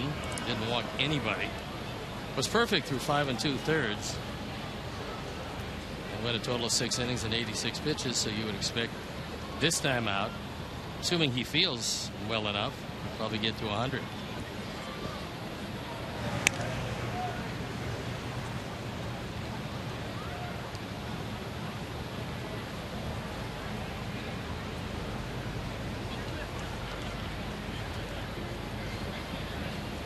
Gap out there in right center. Nice pick by Nieto.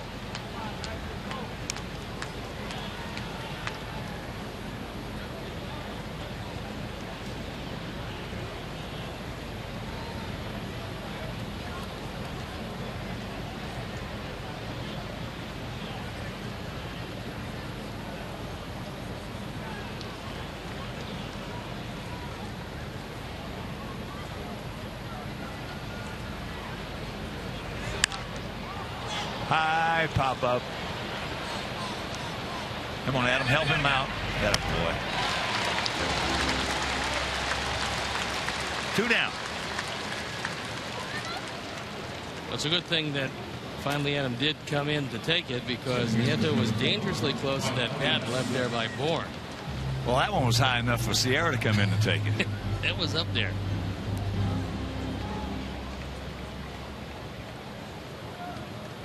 So here's Mike Aviles, who's 1 for 2.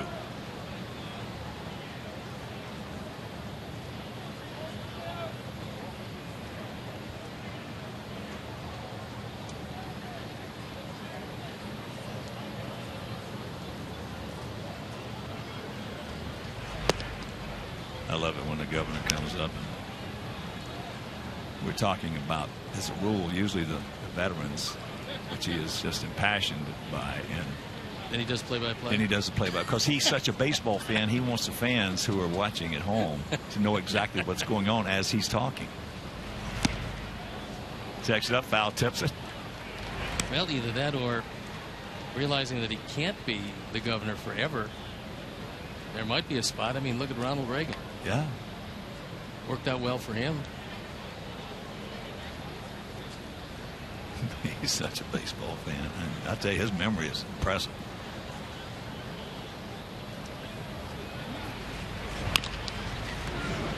There's a chopper 2 hopper. On the move, throws him out. Now we retire the side. We're halfway home, leading 3-1.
All right, Chuck, thank you. In the first pitch, taken for a strike.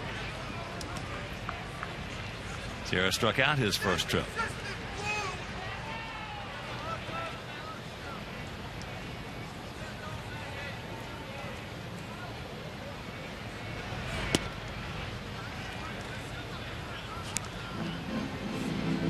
One and one to count.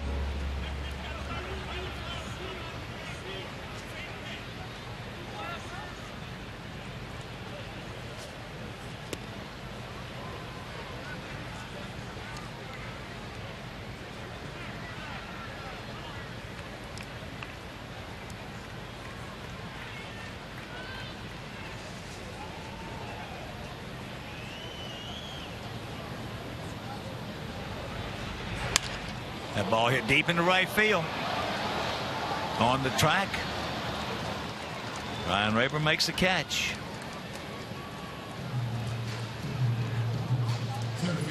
The Sox fans, first 20,000 fans on Saturday.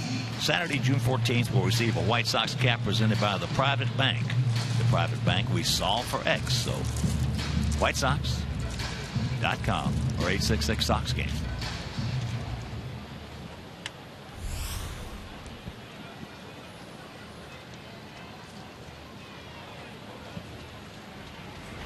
Here's Adam as he takes strike one. Well, another pitch way off the plate. I mean, he's giving Tomlin everything. Everything. That one was way off the plate. And that's ridiculous.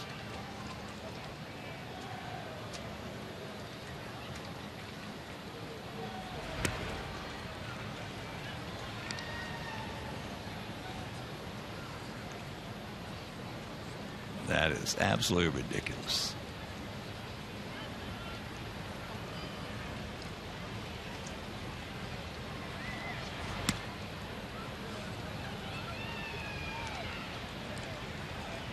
Two and one to count.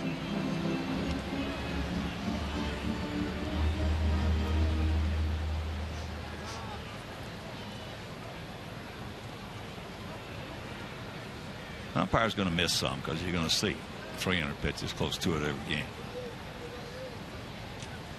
But not this many. This quick.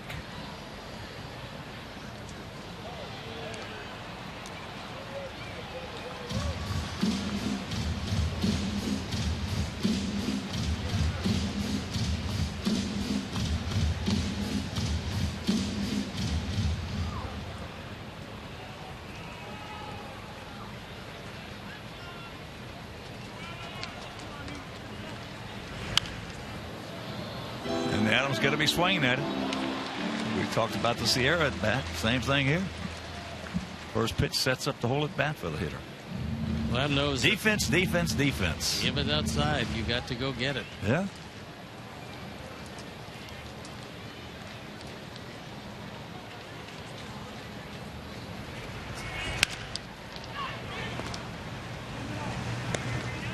And there's out number 2.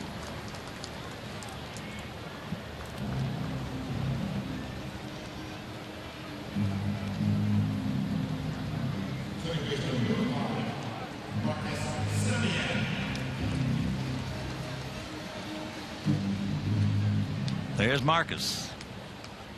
Marcus 0 for 2 with a run scored.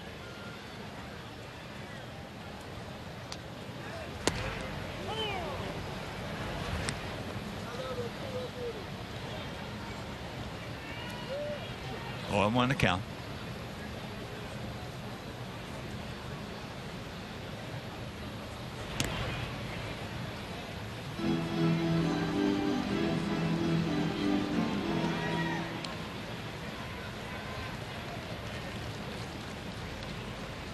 Nice family shot on this beautiful Memorial Day.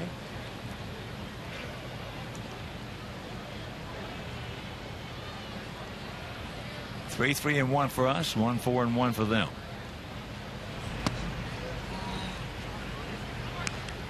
Two and 1.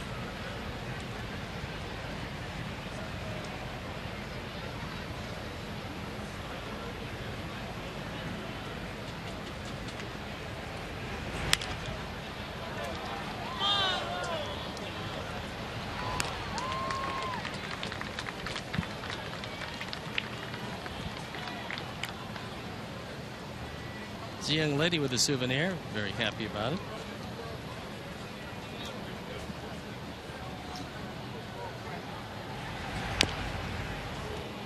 That one got a piece of Marcus. Get him right in the cup. It looked like it did, yes. This'll startle you. You think? Yeah, it's hard. It's hard to protect yourself against that one.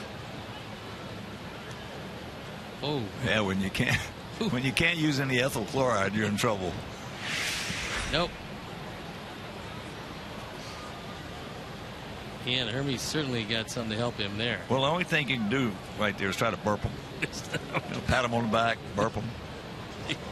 If you remember, what they used to do to catchers was pick them up and bounce them on the ground. And I used to think, what the world is that doing for this guy?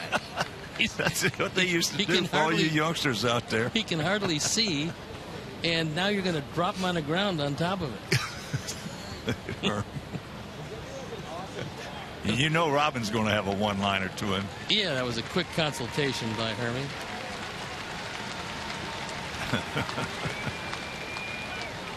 Gordon's going, nice job, Hermie.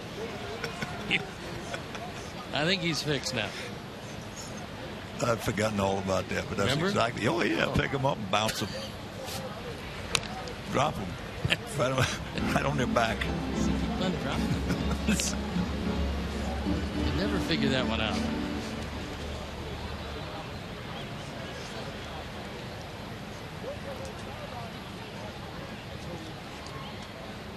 Two and two the count.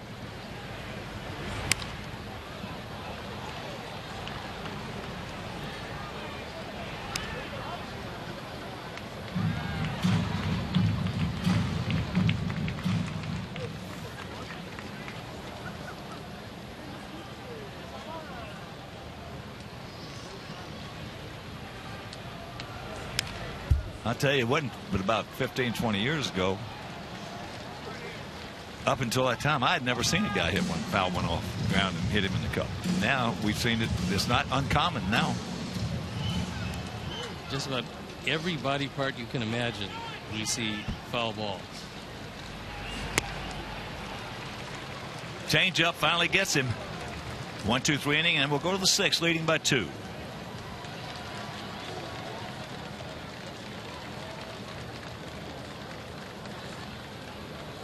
Fans, please rise. Please remove your caps. Major League Baseball and the Chicago White Sox are proud to observe the National Moment of Remembrance, a nationwide act of unity to honor those who have made the ultimate sacrifice in service to the United States. Please join us now in observing this brief moment of silence.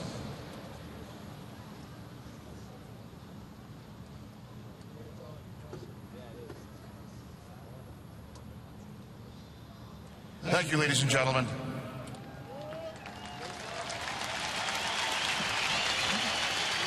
And a brief moment of silence for our men and women around the globe in the service of our country, and for those who have paid a price in the service of our country.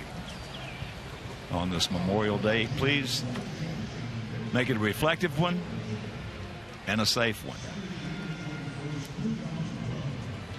And prior to the game, this is some kind of spectacular sight right here.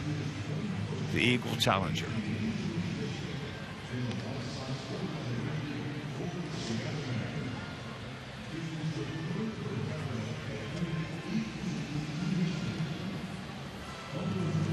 Challenger may have circled, what, Steve, 3 or 4 times around the mound before he finally is coming lower and lower, really circling. It's just a majestic sight.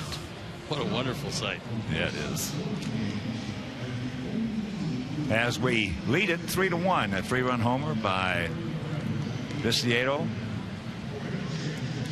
They scored 1 in the top of the third. We scored those 3 in the bottom of the third in the first of this 3-game set. And we have an off day Thursday before the Padres come in to finish up this homestand on Friday, Saturday, and Sunday.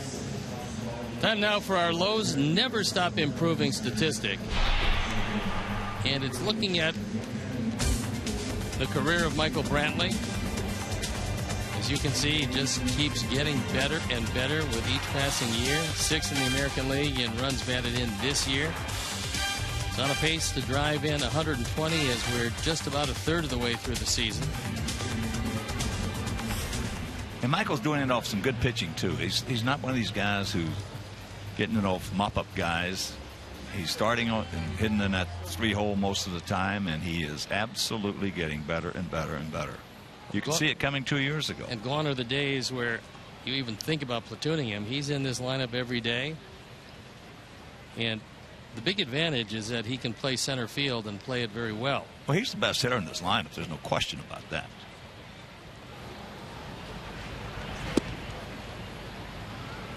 But he's coming up with big base hits for him. I remember at the end of about the last quarter of the season in 2012, we were talking about just how much he is improving and how much better he should get, and he has done it. 2-0 the count.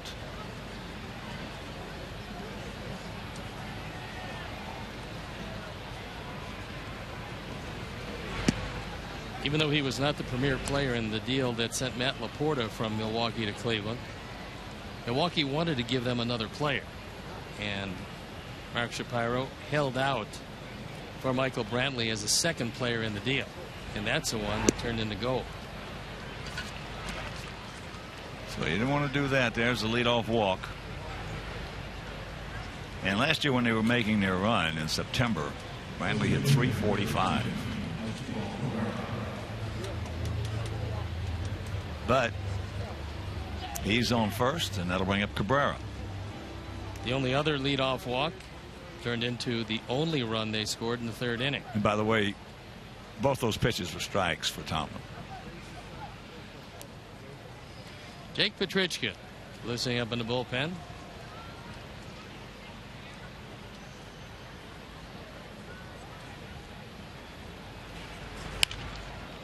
That's into left center field. Diasa.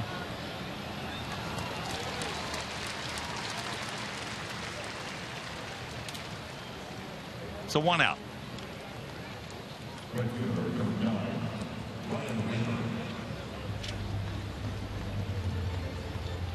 Here's Rayburn. He's going out to center. And Alexei made a nice play on him.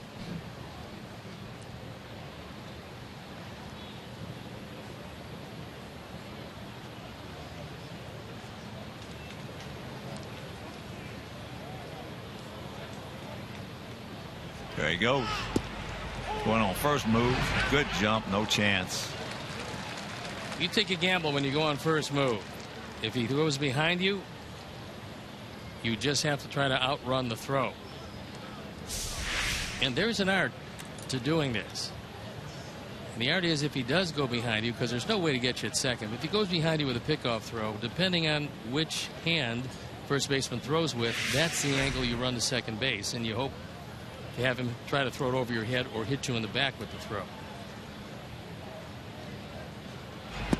Well, that's the only deficiency that the Big Hurt had. He couldn't throw.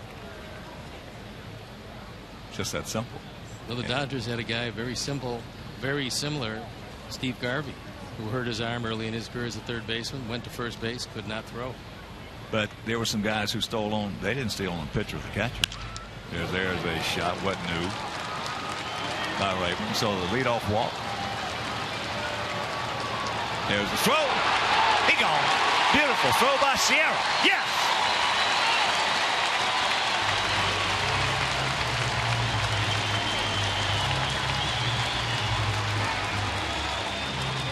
Here comes Francona. But he's walked 2 leadoff guys, and both of them have scored. It's a 3-2 game. And Sierra, although he missed the ball when he got it, the throw was there. Now, the question is, did the left hand get in before the tag? The tag was at the waist. And I think he's safe at second base. So we'll see if they challenge it. They are going to challenge it. I think this call is going to go against our ball club, and we'll just have to wait and see what it looks like in New York.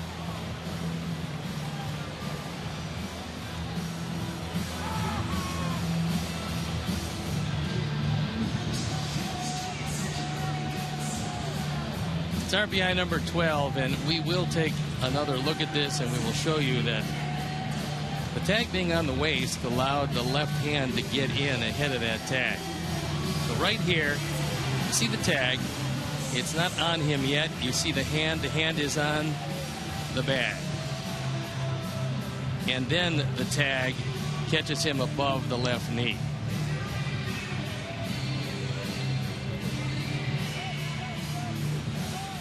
Now, bear in mind, though, the call on the field was that he was out at second.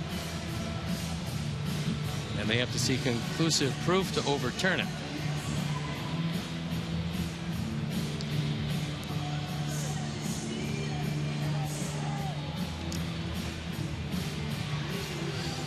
One way or the other, Ryan Rayburn, who was hitting 194, seemingly could come out of a coma to hit against Sox pitchers. He has done it. Whatever it is. Year after year after year. He's made close to a career out of it, hitting in the neighborhood of 300 lifetime against our boys. That just goes to show you, those leadoff walks, they will just bite you right in the arse.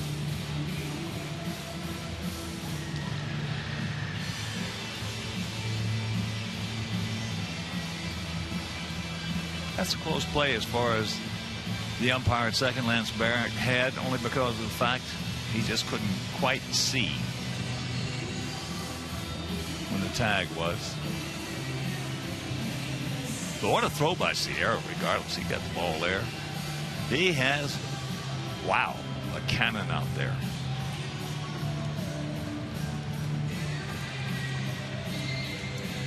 Well, they certainly are taking enough time, so maybe there is a dispute as to conclusive proof.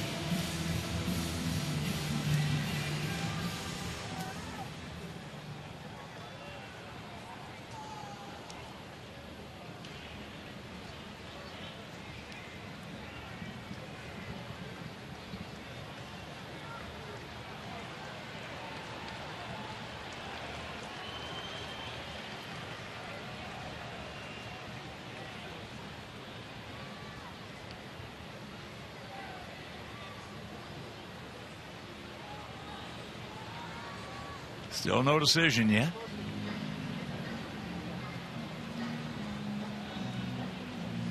Is it conclusive enough to overturn the out call at second? And we'll find out right now. He's out.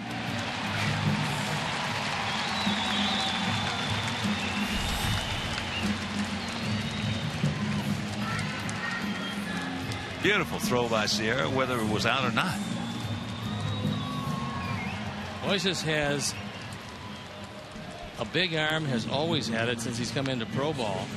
Well, during that lull right there, I was just trying to think. Who has a better arm in right field than he does? Right now? Good question. Yeah. You got to really dig. Yeah. You got to really dig. So 2 out, and here's Swisher. He's 1 for 2.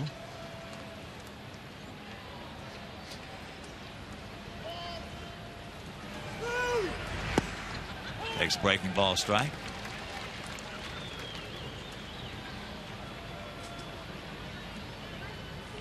Josh Reddick might be a little more accurate with Oakland. His arm is not as strong, though. Yeah, he might be accurate, but his arm's not as strong. I'm talking about just pure strength. You know, I'm not talking about accuracy. It's hard to come up with somebody.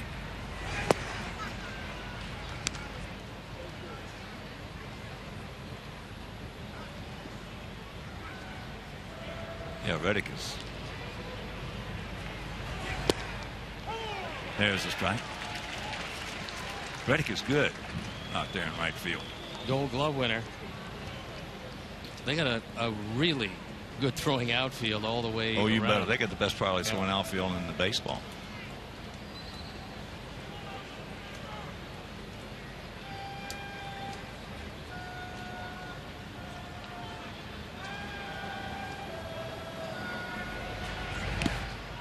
Two and two.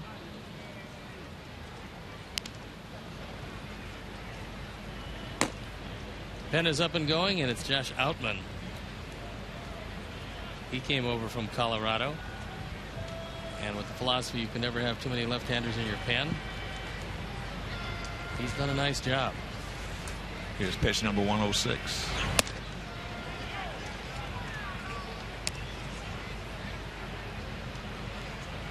Three and 1 for us, 2, 5 and 1 for them. Josh Outman has been the right man in the right spot. He's 4-0, which is not easy to do for anybody that's the first man out of the chute, out of the pen. Oh, Pickett Wilson. Good Connor. All right. They do pick up 1, and we lead it by 1.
Mazda will make a donation to White Sox charities to aid the fight against hunger in the Chicagoland area. Brought to you by your Chicagoland and Northwest Indiana Mazda dealers. So WhiteSox.com or 866 Sox game.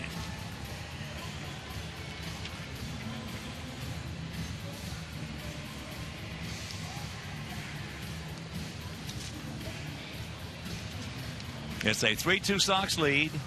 Might behoove us to try to get some more points, as here's Gillespie, Viciedo, and Dunn to face Josh Tomlin.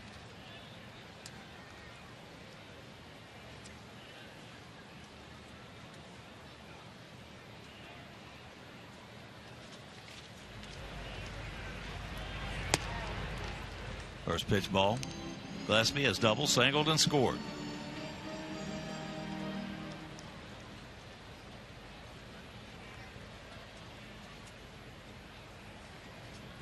Batting average up to 342. Make it probably 348 now. 350. And he is in with his second double of the game, his 11th of the season. The only thing that's been able to stop Connor Gillespie has been a sore thumb. Other than that, it hasn't been major league pitching. Takes that fastball up and away, drills it by Rayburn, realizing that Ryan does not have a normal right fielder's arm. He's able to beat the play at second.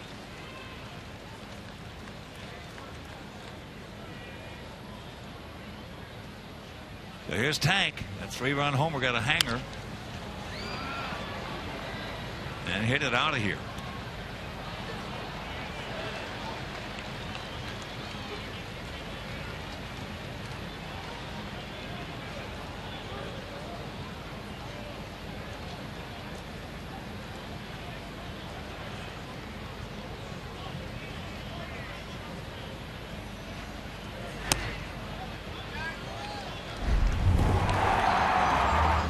Third mistake in the at-bat. Hanging curveball.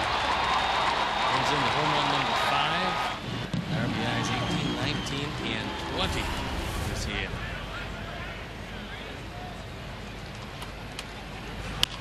There's base hit. Bustles it out there. So they're going to hold him as Brantley quickly gets to it. So runners at the corners and nobody out.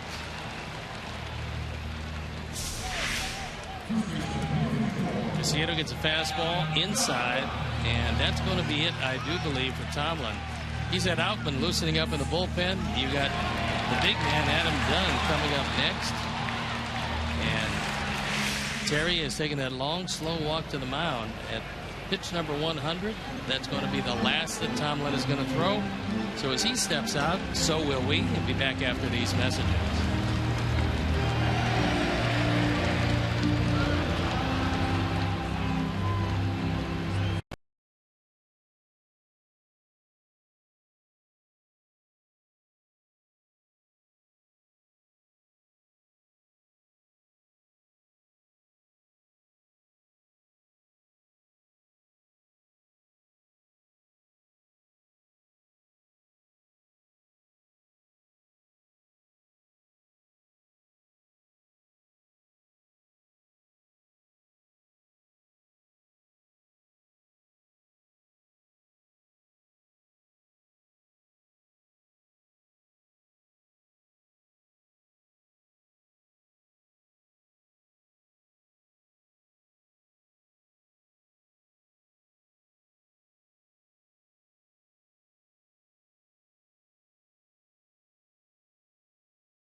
U.S. Cellular Field, so join the Sox in their effort to raise awareness of stroke warning signs and the importance of acting fast.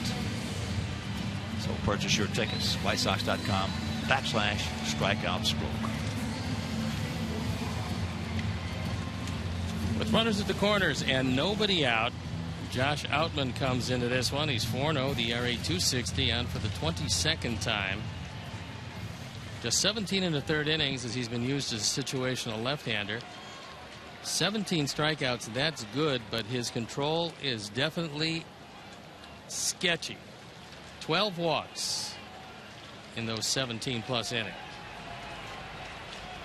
Here's Adam. He has walked and he has struck out, called out on a bad pitch. He's faced Josh one time. He's 0 for 1. Outman of the high stirrups. Outman's.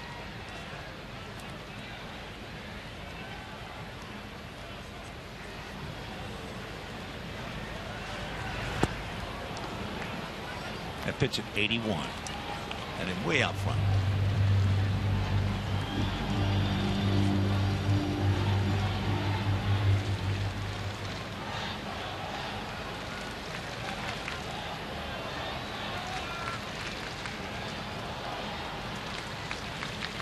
Big pitch right here in the scheme of things. 1-1. Breaking ball strike.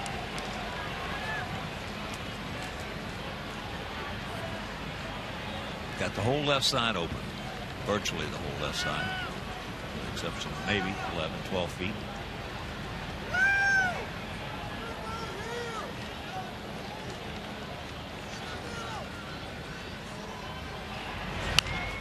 Trying to go that way with that breaking ball. Chisenhall wants to stay close to Gillespie.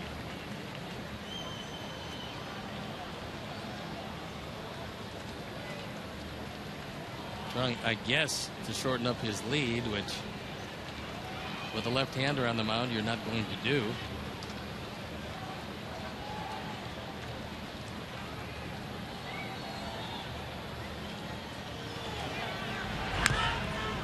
Another foul.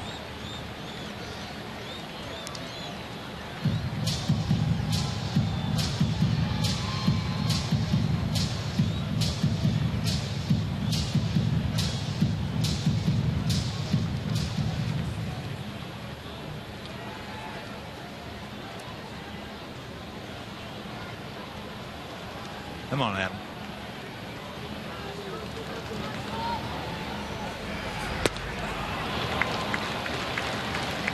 One out. And here comes Francona. Albin was on for the one man he wanted him to retire. He's not going to gamble with him facing Ramirez, and not what he's done this year, as he throws that fastball right by Adam. All right, so he does his job. He departs, and we'll be back.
out of the bullpen. He's 1-0, the ERA 154.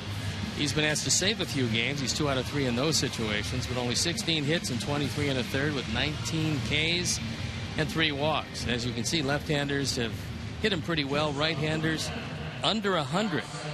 And when Joe Smith left for a huge free agent contract with the Angels, it was Brian Shaw who took over his spot in the bullpen and has done an absolutely remarkable job of it, as John Axford has been their closer. So here's Alexei.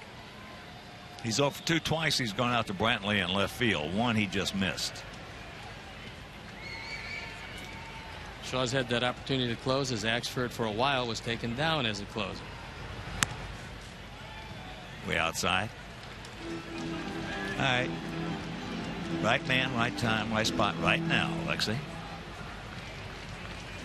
With runners in scoring position, Alexei has been as good as you'd want to be, 4th in the American League.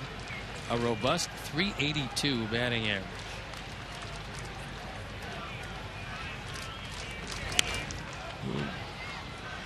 Pretty good rip, just underneath it. This one is up and in. It was a fastball, had a little bit of a cut action on it. Brantley is very accurate with his arm in left field. Rayburn doesn't have close to the normal right fielder's arm. Bourne, arm in center field, maybe a tick below average.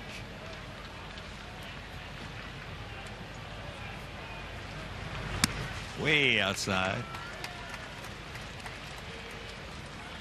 Ball started cutting and just didn't stop. Big run out at third base, and Connor Gillespie is having a conversation now with Joe McEwing.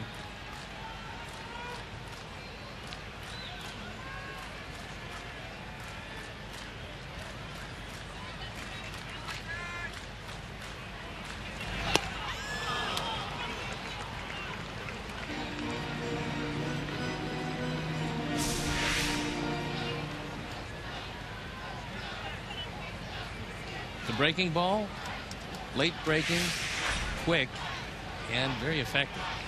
2-2 the count.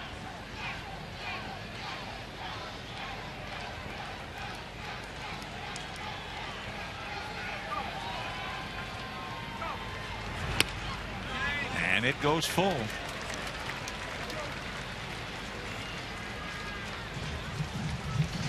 Alejandro Diaz in the on-deck circle.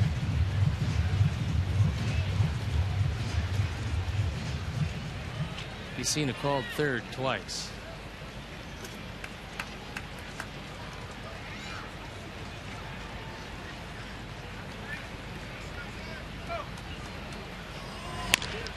Look at Alexei. Is that sweet? Oh, what? And it's a 4-2 ball game. That's his first hit. 7 at-bats against Brian Shaw. I'll be at number 36, and that's how you hit 380 plus with runners in scoring position. You shorten your stroke. It's a fastball. It's down, and he just eases it to the right side. Aviles was playing pretty much up the middle, and that ball hit in a perfect spot. That situation was crying out for contact. Maybe the Alexei of a couple of years ago might not have made contact there. This year, he's doing just about everything right. So here's Alejandro.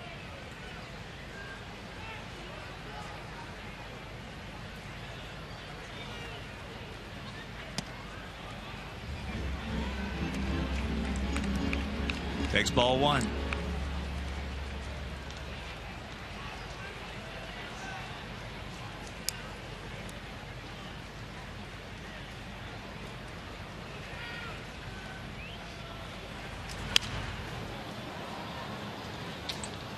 And the count evens at 1.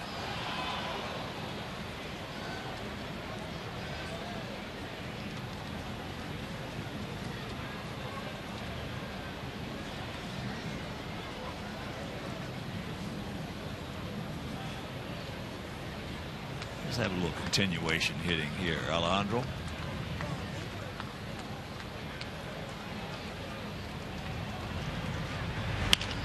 Look at this.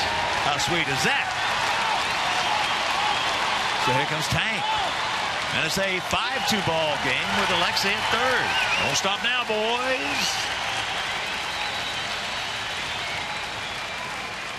RBI number 17. Fourth hit of the inning. And some much needed insurance runs. There was a fastball on the inner portion, but not in far enough. Now Mickey Callaway, the pitching coach, going to come out to have a talk with Shaw. Well, hasn't given up much this year, but he's come on, run into 2 base hits from Ramirez and Diaza. First time we've touched him up. Yep, he's pretty good. And that gets the lead up to 3 runs.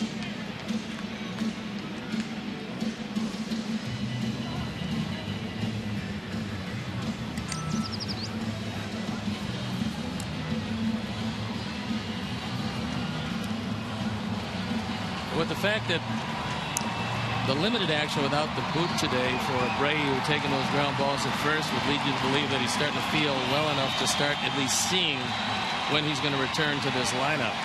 And the fact that this lineup can score a whole lot of runs and many more with him in it, this is going to be an exciting last 2/3 of the season. And in a division where no one but Detroit has the capability of running away, Detroit hasn't shown by losing 6 of the last 10 that they have any intention of running away, at least for the time being. And with Cabrera perhaps nicked up with a hamstring problem, things could get very interesting. And the Tigers out in Oakland. No score, second inning. But right here, here's Adrian as he looks at first pitch strike. Getting his first at bat of the day. Probably didn't expect to play today, but play he is. And he has played very well for a guy that didn't have any experience above A ball. Comes in hitting .324. They took a gamble out of spring training, and that gamble has paid off.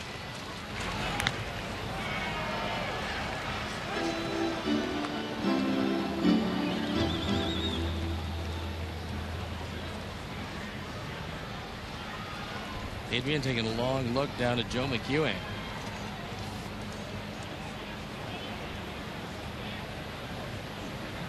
If he's ever bunted, it's a run, and he has 1 sacrifice this year. Fouls it back, and the count very quickly, 0-2. Now you got to cinch it up, hunker down, play a little pepper, make some contact.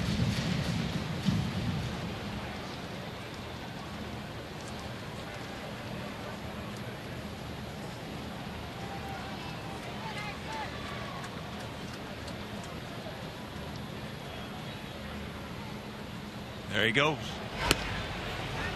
The fake, no throw.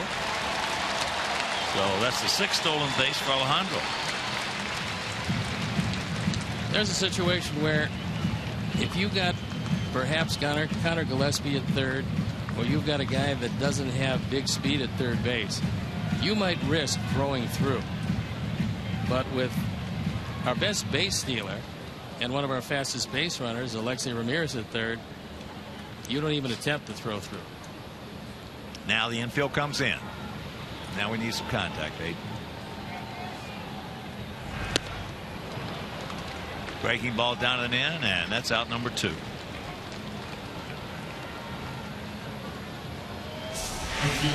Best slider of the inning from Shaw.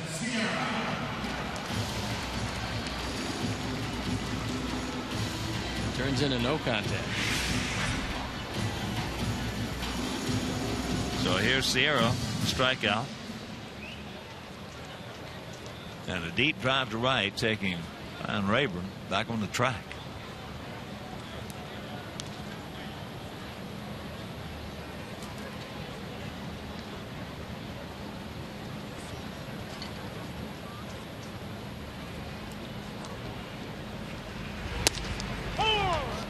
Pours that fastball over at 93.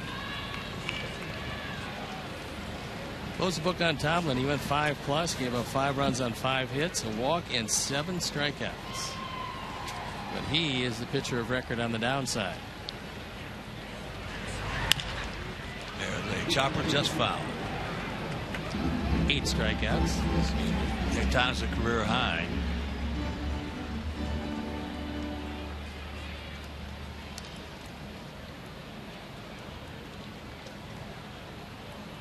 And both times, those 8 strikeouts have come against us. Only 2 of those runs are earned that he gave up.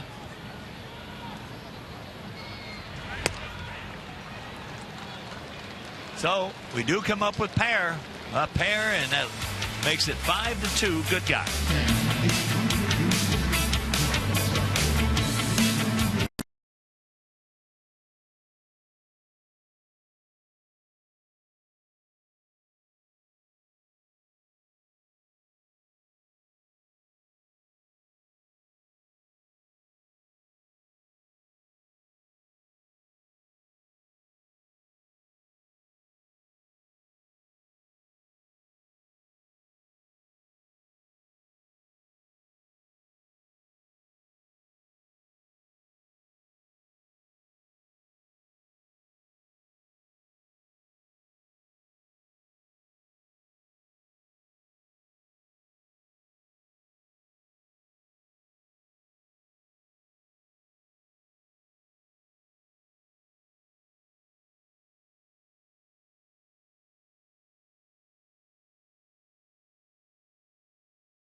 Top 5-2 as we head into the 7th. Jose Abreu is due to come off of the DL a week from today. And the good news is he is progressing in his rehab from that ankle injury. He got rid of the walking boot that he had been wearing since he went on the DL. And today he took 25 to 30 ground balls here at U.S. Cellular Field. He also threw for 10 minutes and hit off of a tee in the indoor batting cages. Robin Ventura told us, though, that Abreu hasn't gotten any more fond of not being on the field, still doing everything he can to get back out here and help the team. Leo Diaz tells us, though, that Abreu is looking really good. He got all of his work done, and there should be no delays in him coming back when expected. Guys? All right, Jen, nice job. Well, Adam Eaton brings a lot of energy to this club, and Jen Latta brings a lot of energy to these telecasts. And with some good news to go with it, as Jake Petrichka comes into the game, no record, a 1.63 ERA. He's got a 3-run lead to protect as Quintana finally got some runs. Be it 3 of them unearned, it's still a 5-2 game, and the bullpen now has got 9 outs to cover. Well, good news usually brings energy. It will when he gets back and entirely healthy and this ball club starts to reassemble itself offensively. You can imagine how many of these pitchers this lineup is going to terrorize.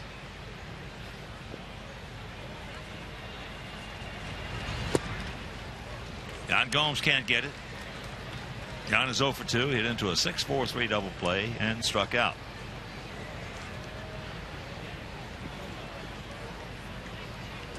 So another good job by Quintana. As there's a line drive. Yes, he stays with it. Beautiful catch by Sierra. Yes. Moises has had a terrific day in right field. This is a sinking line drive. Looks like a for sure base hit. But Moises has pretty good speed, and in this case gets a very good break on the ball. Comes in, puts it right off the top of the grass, and it nestles ever so gently into the glove. So a good way to start the 7th. So here's Chisenhall. He walked and scored. He was That was leading off the third inning. The 2 walks issued by Quintana were both leadoff walks. And those are the 2 runs on the board for him. 6 innings, a couple of runs on 5 hits with 2 walks and 5 strikeouts. Another quality start for Jose Quintana.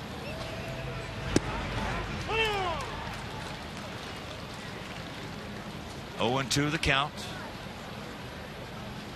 He is a great man to have in your starting rotation because game in and game out, he will give you a chance to win. It might not be overwhelming because he doesn't have overwhelming stuff, but he will get out of jams. He'll pitch over mistakes, and he will keep his team in the game, and that's what he's done since he's put on a Sox uniform. Well, that's the thing that I admire so much about Jose. And you just said it. He pitches over mistakes. He's not afraid to. He's not afraid to pitch over mistakes. We saw a lot of guys are today. We saw that in Yankee Stadium when he first came to this ball club. The poise he had in tough situations in one of the toughest places to pitch. He didn't seem to be fazed by anything, and that demeanor he still carries with him. You can look at his face. You have no idea how he's doing. That's a sign of a guy that you can depend on when it gets real tough. Nice pick, Marcus. Nice play. 2 nice plays here.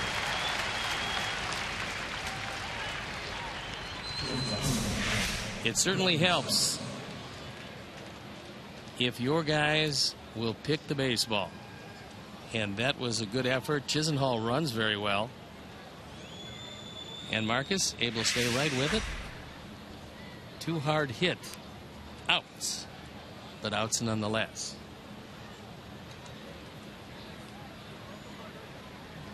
Sellers has singled and reached on an error.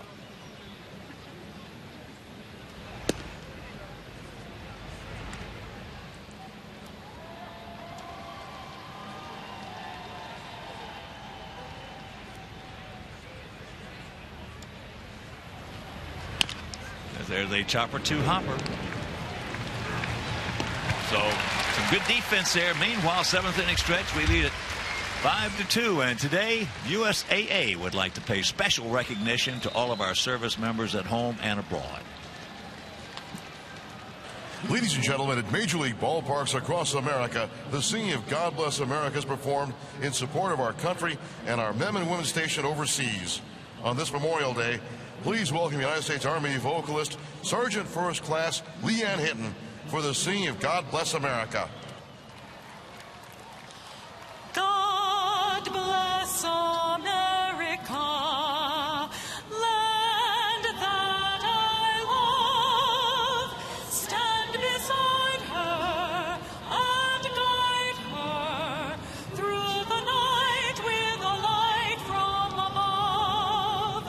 From the mountains to the prairies to the oceans, white with foam.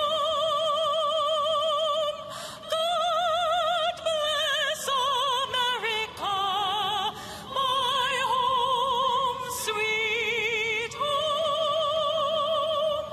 God bless America, my home, sweet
Heading into the bottom of the 7th inning, it's a 5-2 game. Mark Zipchinski comes in the game for the Indians, and the first man he's going to look at is Adam Eaton. It'll be Eaton, Simeon, and Gillespie. And he swings through a breaking ball. Adam is 0 for 3 today. This game number 26. The record 0-1, the ERA, a pretty good 3.06. 11 walks in 17 2/3. That's not particularly good. Little chopper, tough play. Aviles over to first base, and they get him by a step. So Adam is 0 for 4. That'll bring up Marcus Semien. Marcus 0 for 3. Reached base on an error in the 3rd inning and scored ahead of the Viciedo 3-run homer. It was with 2 outs that he chopped the ball to Chisenhall at 3rd. Lonnie retreated on the play, had the ball hit off his glove, and it opened the door for a Gillespie base hit and a 3-run Viciedo homer on a hanging breaking ball.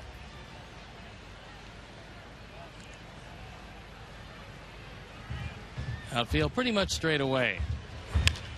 And that chopper back up the middle, base hit. Well, the first hit of the day for Marcus.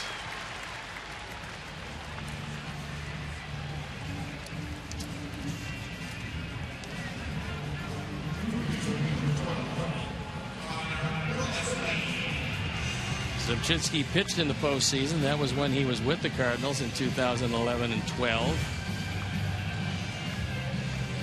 And he was excellent in the postseason, both in the National League Championship and the World Series.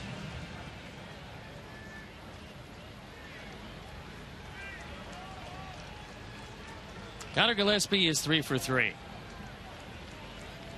Double in the first, a single and scored a run in the 3rd, and a double and scored yet another run in the 6th inning.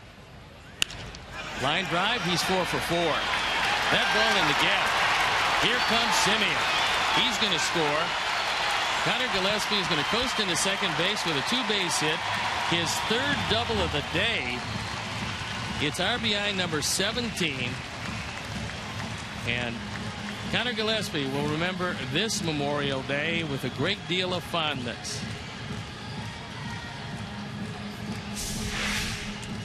Well, he now has 12 doubles on the season, and Francona out.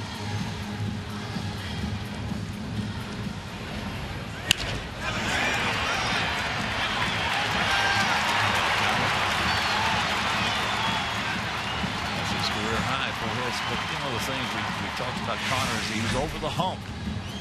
That mirror likes what it sees. So Francona out, new pitcher in, and we'll be back.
At 110 as your White Sox take on the Padres. Also, first 5,000 children ages 10 and under will receive a White Sox kids baseball glove presented by Beggar's Pizza. For tickets, call 866-SOX-GAME or visit whitesox.com. New pitcher for the Indians is going to be Carlos Carrasco, who started this year in the starting rotation. He is the lone holdover from the deal that sent Cliff Lee to Philadelphia. Carrasco 0-3 this year, the ERA 5.5, on for the 12th time. 4 of them were starts. The first man he's going to look at is Dan Vicieto, 2 for 3 with a 3-run homer, 2 runs scored, and he swings at a slider low and out of the zone. So Gillespie at second base. It's a 6-2 game. Sox about hit the Indians 9-5. Ayers tied at 1 apiece, and the outfield shading a couple of steps toward right center field. On a beautiful day for baseball here in Chicago. 86 degrees at game time. It stays that way, a little more humid than it's been, but just ideal baseball weather. It appears finally, and at long last, summer has appeared, and a lot of the folks are enjoying what the summer weather is going to look like.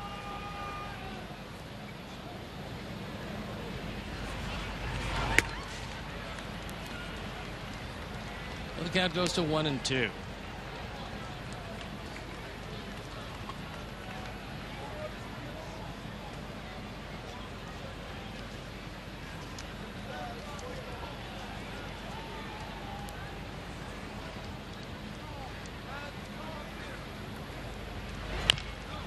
Little chopper foul, and the Indians looking for a way to plug some holes in that starting rotation. They lost Ubaldo Jimenez, that to free agency. They lost Scott Kazmir to free agency. And so with 2 holes in that rotation, they decided to have an open casting call in spring training, and Carrasco, they felt that they were going to get anything out of him, was going to be as a starting pitcher. Didn't work out all that well, and he has since moved out of the rotation into the bullpen. There's never been anything wrong with his arm. Well, it's Tomlin's pretty done good. a heck of a job for him, coming in at 3-1 with a 2.91 ERA. He's good. Tomlin's a good pitcher. He's a good pitcher. He's a competitor. He's a battler. 5 innings today, only 2 earned runs he gave up. 5 hits, 1 walk, 8 strikeouts. And that one misses wide. The count goes to 2-2.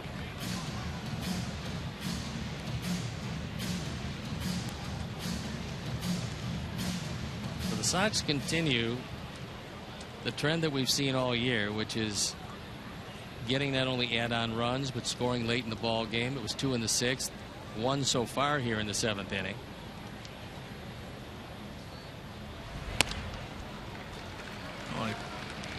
The only problem with Tomlin was there was 2. That one error really hurt him, and then he threw more strikes than he had to. Well, with the zone that he had most of the time, he could have nibbled away and worked out pretty well. That one popped up, and so Vilas calling for it. He'll handle it easily. That'll leave it up to Adam Dunn with 2 outs here in the bottom of the 7th inning.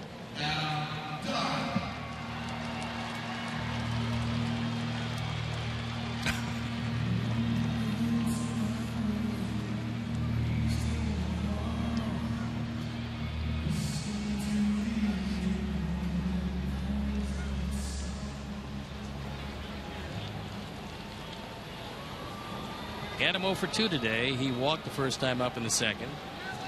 Then a couple of strikeouts. And the radical shift on with the Vilas way back in right field on the grass. And there you see it. Career 400 hitter against Carlos Carrasco.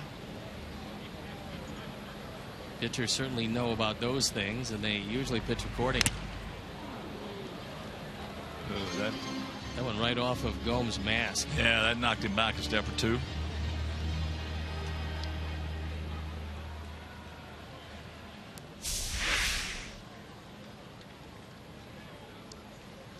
That one got him square. Zach Putnam loosening up in the pen. Zach has had just an excellent run at it out of that bullpen. Slow breaking ball for strike 2. So a strong inning by Jake Petrichka. He came on with a perfect 7th, and looks like Putnam will come on to take the 8th inning. And he got him. But not before the Sox score a run, make it a 6-2 game, and we head to the top of the 8th inning.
And it really helps if you're going to bring a friend to the ballpark, or perhaps your wife, make sure she's got terrific hands, because sometimes it comes in handy. This lady reaches up, takes a bow because she caught it with her left hand. Just an amazing grab, protecting the guy, of course, who was bailing out.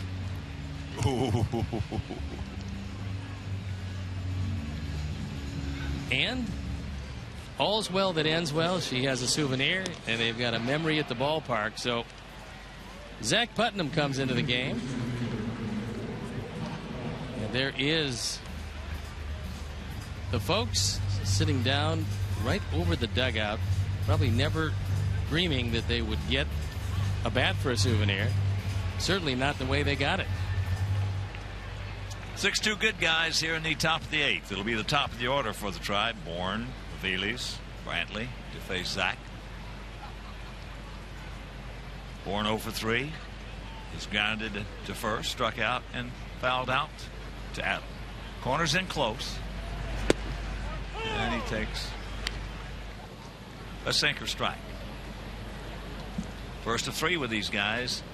Tomorrow night, Chris Sale against Justin Masterson. So make your plans to be with us. And also that for all of you who had such a great time down in the K-Zone.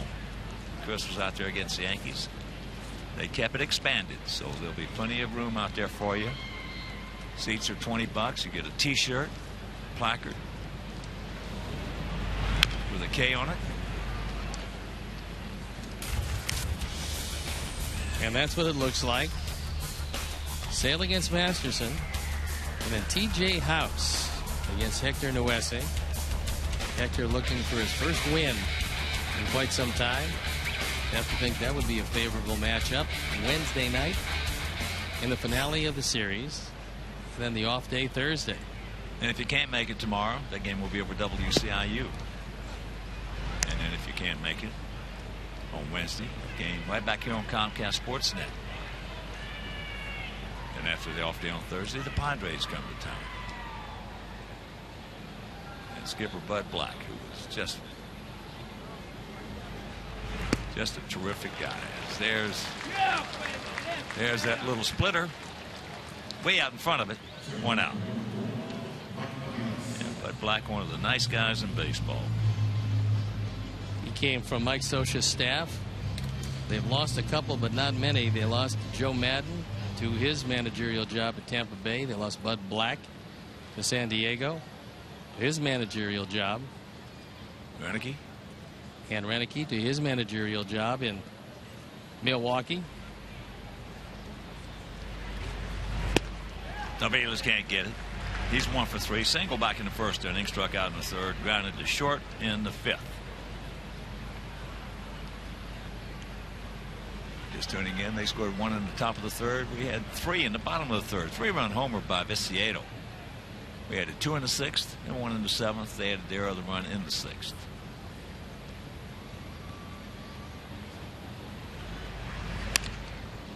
Oh, and 2 the count.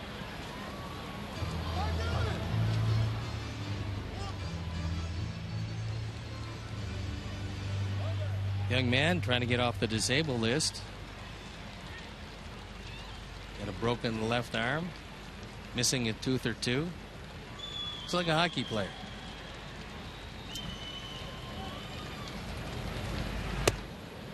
A little bit high.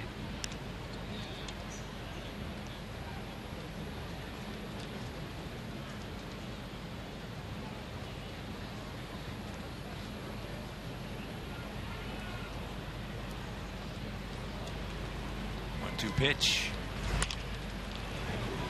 He just softly gets it into left field for a base hit. Second hit of the day for Aviles. First one was a little duck snort for an RBI, and that one was very soft, almost a duck snort. So here's Brantley.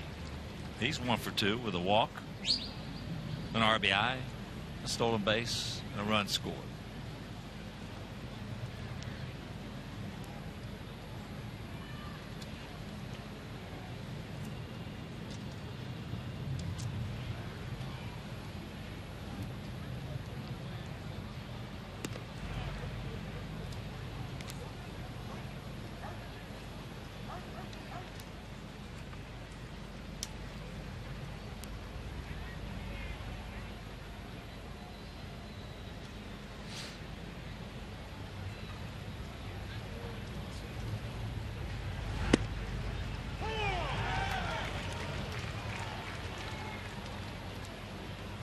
One and 1 to count.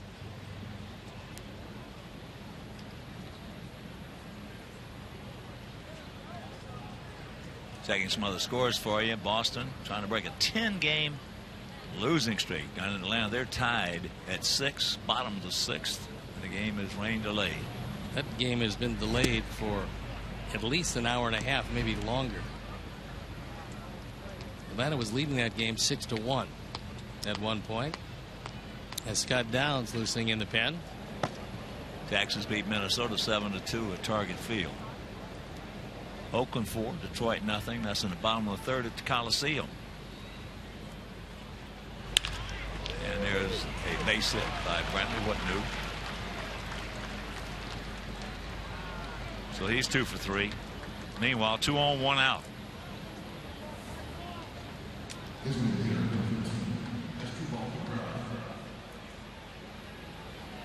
And that'll bring up the switch hitting DH as Drupal Cabrera, who was 0 for 3.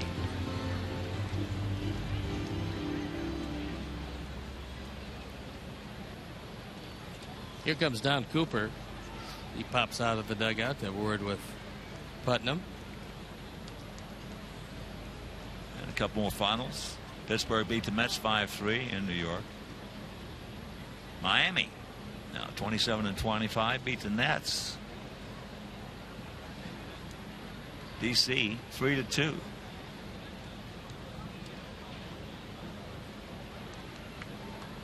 Seattle shutting out the Angels 5-0 at Safeco. That's in the top of the third inning.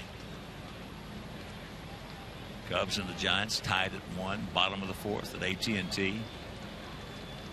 After 6 in Milwaukee, Brew Crew leading Baltimore 6-4. But right here, we lead at 6-2, and they got something going against Putnam.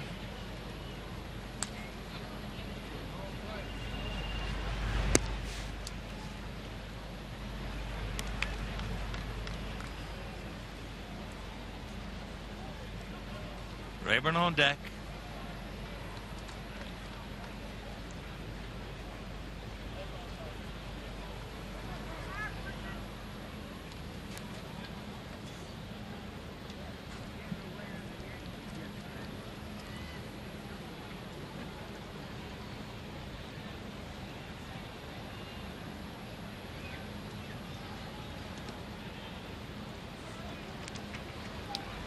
Now Cabrera with a catbird seat, 2-0.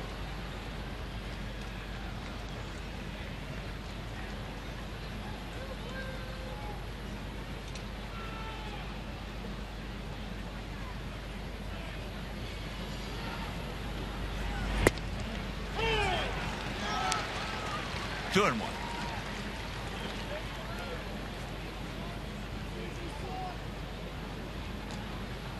So Daniel Webb, a right-hander, has joined the left-handed Scott Downs.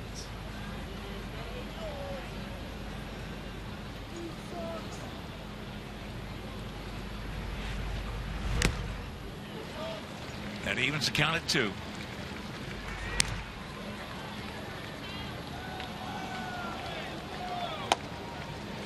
Little splitter away might yield that ground ball that Putnam could really use here, as Drubel has grounded into 7 double plays, 6 of them from the left side.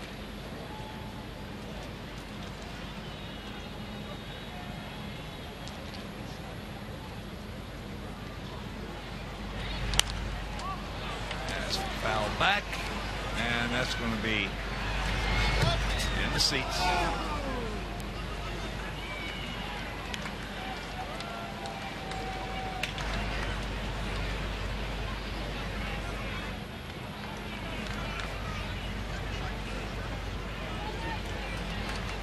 One out, 2 on, 2-2 the count.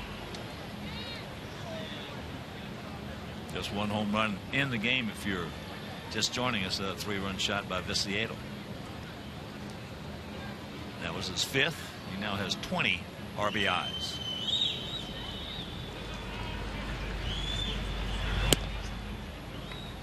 Full count.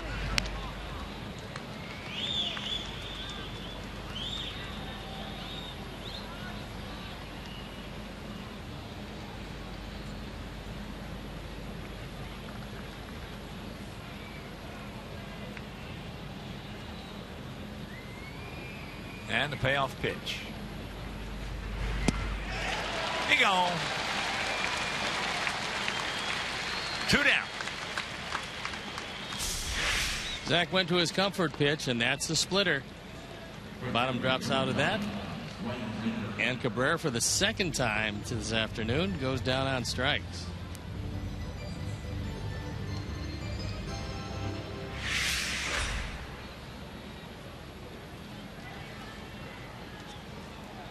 So here's Rayburn with David Murphy on deck.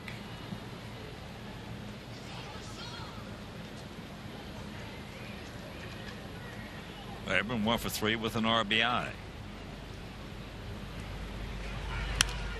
Big rip right there. Boy, he was all over it and just underneath it. Thank goodness. This fastball is right down the middle. You couldn't have ordered it up any better, but fortunately he didn't get the good part of the bat on it. That split the heart of the plate. Yeah. That's softly hit. Got to hurry. Can't get him. That'll load him up.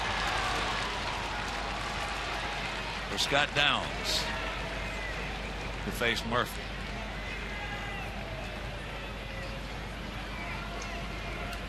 Robin is just waiting for Murphy to be announced. And finally Ron Culpa does point to Murphy. He is announced. And it's our AT&T Uverse Multiview. The bases are loaded. Murphy represents the tying run.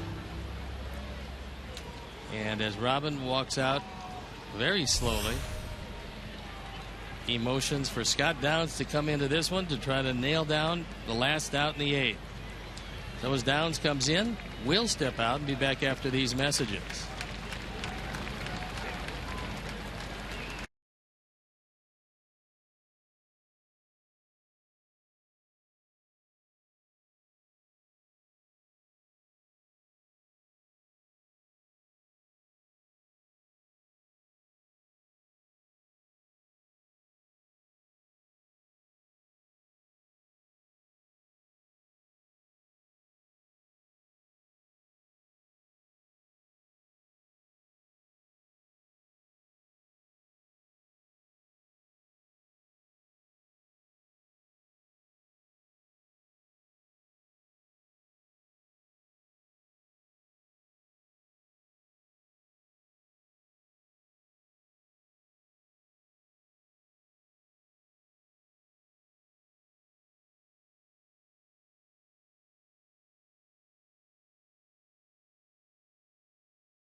Comcast Sportsnet for Blackhawks postgame live. Go inside the locker room, hear from Coach Q.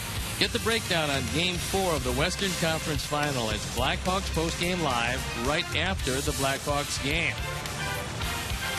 And Scott Downs comes into the ball game, trying to nail down the third out of the inning.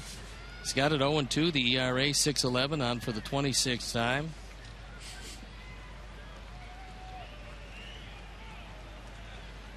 And there is Dr. Jack Ruby, trying to figure out where all his friends went.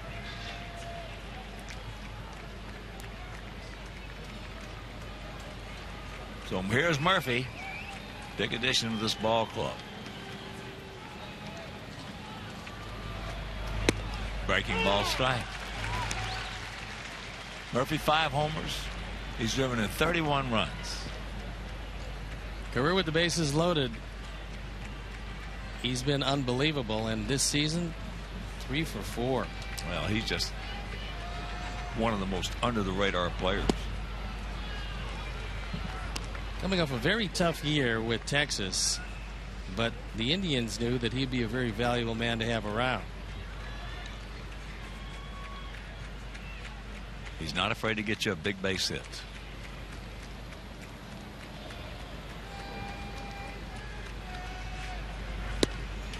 And a count 1-2. Good fastball sinking inside. Had Murphy swinging over the top of it.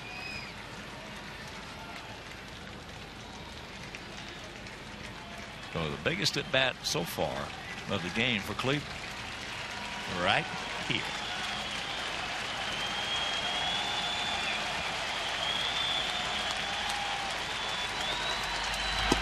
He gone. Yes. Attaboy, Scott. That'll retire the side. We'll go to the bottom of the 8th, leading 6-2.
It's a 6-2 game. Sox about hit the Indians 9-8.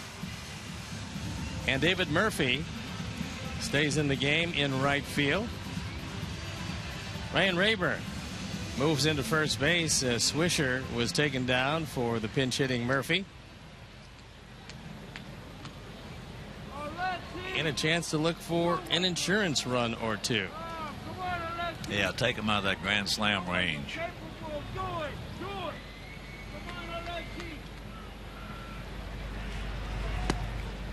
Alexei 1 for 3, but it was a big hit at the time. RBI single back in the 6th.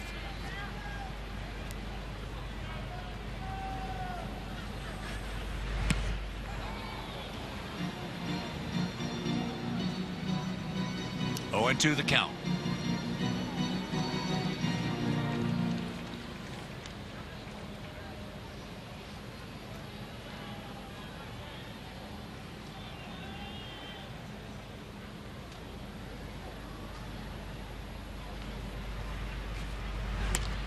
That's foul back. And for those of you who were watching yesterday, we mentioned Micah Johnson was here. They checked out his hamstring, and he has gone back to Charlotte. And they said he's going to be just fine. So he's one of our, if not our top prospect.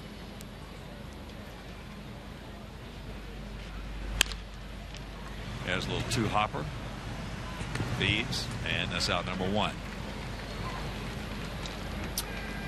Yeah, it's going to be interesting to see, because he's got a chance to be a game changer. And something all Sox fans love: speed, energy. I believe they'll probably allow him to bring a couple gloves to the ballpark. Oh, I think so. And I think work so. him out in a few different spots to give him some versatility. Yeah, well, he's a second baseman, but we've got Gordon there, so that. Gordon That's the name of that tune. And Gordon is doing real well. Well, Gordon, the way he plays second base, and the way he's swinging the bat, and can swing the bat, and will swing the bat, well, I think better in the future. Yeah, the first rule is catch the ball. That's the first rule, and he can do that. Well, double play combination of Ramirez and Beckham will turn the double play when they get a shot. You know, you mentioned that yesterday, and it was a terrific only because of the fact that not too many double play combinations have those kind of arms. I mean, you know, yep. Those are above average arms, and over the course of the season, that's going to get you another 10, 15 double plays turned that other teams can't turn. It'll allow you on slow choppers to turn to, where you just don't have to have that one hopper right there, perfect throw. But you're right, Mike is going to have a couple of different gloves. Yeah, just to give him a different look.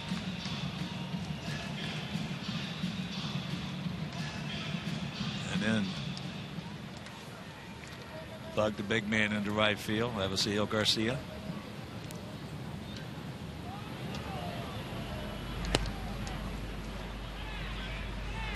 And let the good times roll.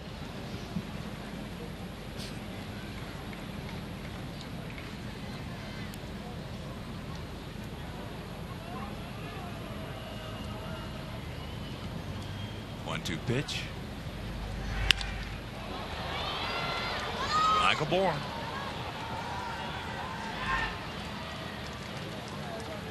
As we promised earlier in the game, we have the AT&T fan photo of the game. Tweet your photo to hashtag Southside Fan Photo for a chance to be shown on our broadcast. Brought to you by AT&T. And there's Wimpy. Look at that old man. I tell you, Whipperoo.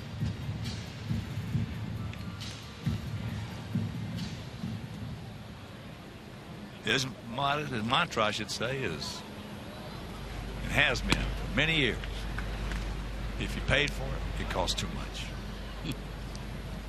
Don't you laugh. I like that.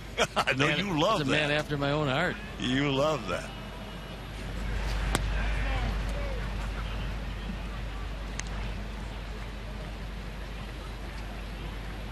Neto down to the plate one time. Struck out on a real B pitch. Slider down and in from Shaw. And those are the kind of at-bats right there, Stevie, that he's going to have to learn as a rookie and as a young player. Which he can at the minor league level because you're trying to get to the big leagues. But he's going to have to learn that's going to happen. So you might as well forget about it. And he came off in a tough situation because he wasn't expecting to play today. Tyler arguing on a called third. Got thrown out of the game by Ron Culpa. That necessitated Adrian to grab a bat, grab a glove, and everything else he needed and hustle into the ball game. Well, Tyler Flowers is such a mild-mannered guy. Thank goodness as big and strong as he is. But for him to snap like he did, well, we saw the pitch. It was a bad pitch.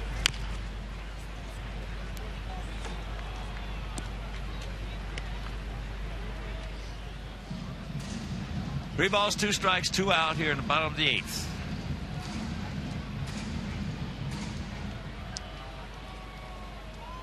First of 3 with these guys. First of the remaining 6 on this homestand. Off day Thursday. And 3 with San Diego. There's a 2-hopper. Nice feed. And a nice inning. We're into the 9th. We lead it by 4.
Here on CSN for White Sox Postgame Live, presented by Subaru. Get the recap on today's game and all the action around the league. So don't miss White Sox Postgame Live today, right after the game on Comcast Sportsnet. Scott Downs, who came into the game to get a huge out, got David Murphy looking with the bases loaded, maintaining that 4-run lead. And he's got the bottom part of the order to deal with. Well, I think he struck him out on the last pitch that Murph was looking for. A ball out of the zone? Right there. it was there. So it'll be Gomes, Chisenhall, Sellers, the scheduled hitters. Lower third of their order. And Gomes is 0 for 3. He was robbed of a base hit on an absolute beautiful catch, diving catch by Sierra in right field. Moises stayed right with it and made the play. Stevie told you, we thought when he hit it, it was a sure base hit. And that was leading off the 7th.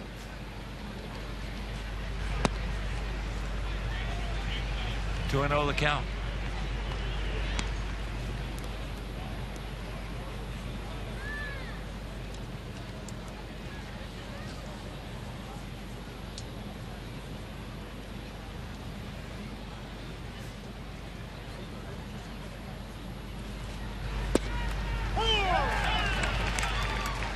There's one.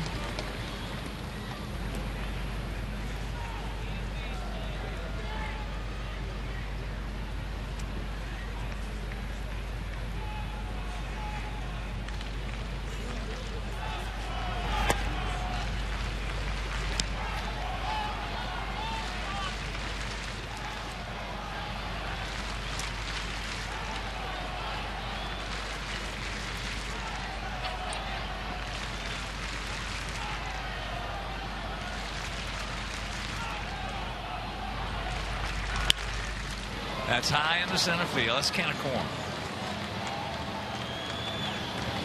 And it's out number 1. Also, if you missed yesterday's game, we saw a guy that we have not seen that we had called up from Charlotte. Impressed everybody. Avi Guerra. We're at 2 innings against the Yankees, touching 95, and also with a good overhand curveball. I thought the curveball was very impressive. Yeah. And he also was obviously not afraid to go inside because he hit a couple of guys. But his stuff kept in the zone like it was pretty hard to hit. You could understand where when his arm and his body was healthy a couple of years ago, 2011, he picked up 21 saves for the Los Angeles Dodgers.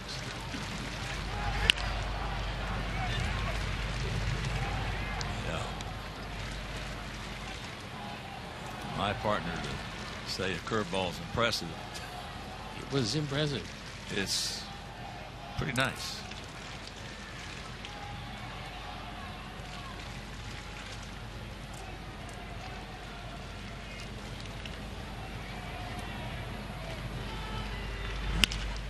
Ground ball up the middle. Oh, nice. Can he get him? Beautiful play by Marcus. Yes. That's the second time in as many at-bats that he's robbed Chisenhall of a base hit. Chisenhall came in 6 of his last 10 against left-hand pitching. This is the second time he's gone up the middle, and the second time that Simeon has just flat out robbed him of a hit. And Chisenhall can run.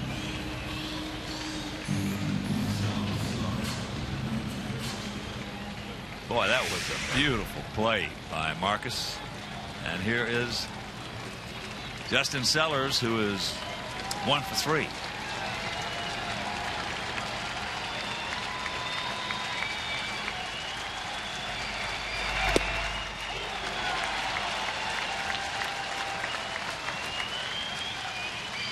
Sox trying to make it 5-3 against the Tribe this year.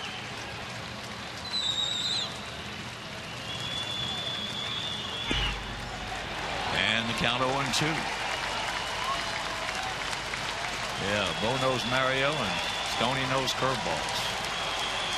I like that one. I wish we had a few more guys that have something like that. But I would also take Putnam's splitter, because that's been real good this year. 2 out and the 0-2.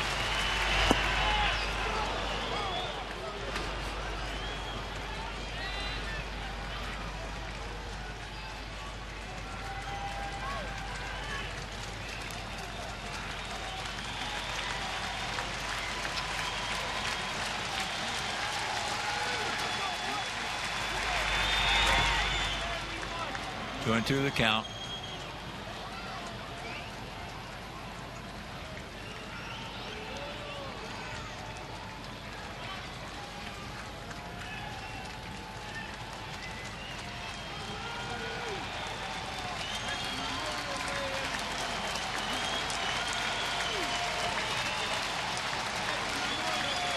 Take him right here.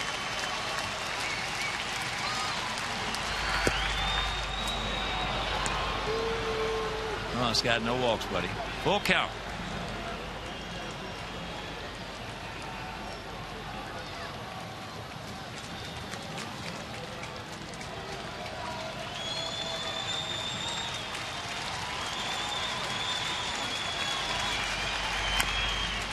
Chops that one foul.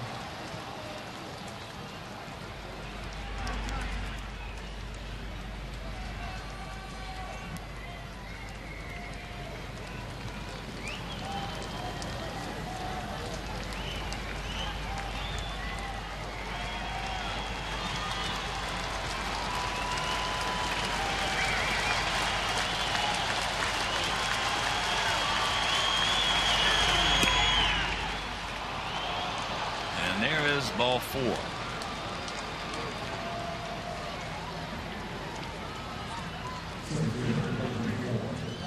So they go back to the top of the order. Here's Michael Bourne, who's 0 for 4 today. A couple strikeouts, a ground out to first, and a foul out to first.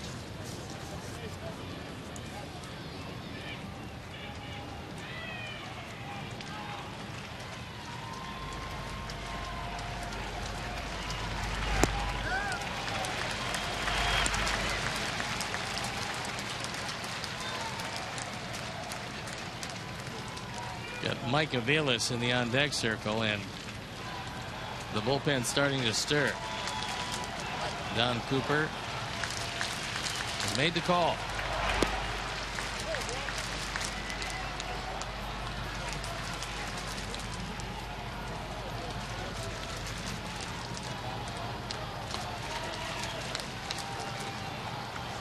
Looks like Belisario and Webb throwing in the pen. And the count 1-2.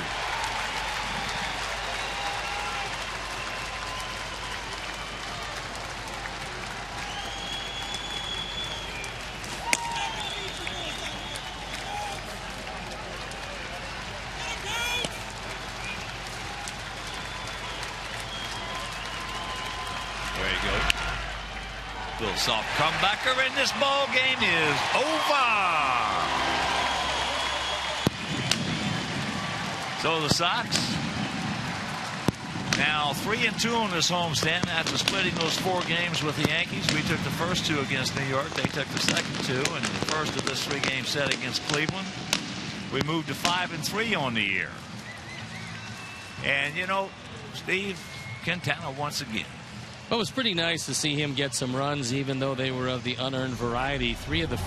But when you see him game in and game out, you realize just how dependable Jose Quintana is. 6 innings, 5 hits. He gave up 2 earned runs. They were both on leadoff walks. The only 2 he walked. He fanned 5. He wins his 3rd game. Could easily be a whole lot better.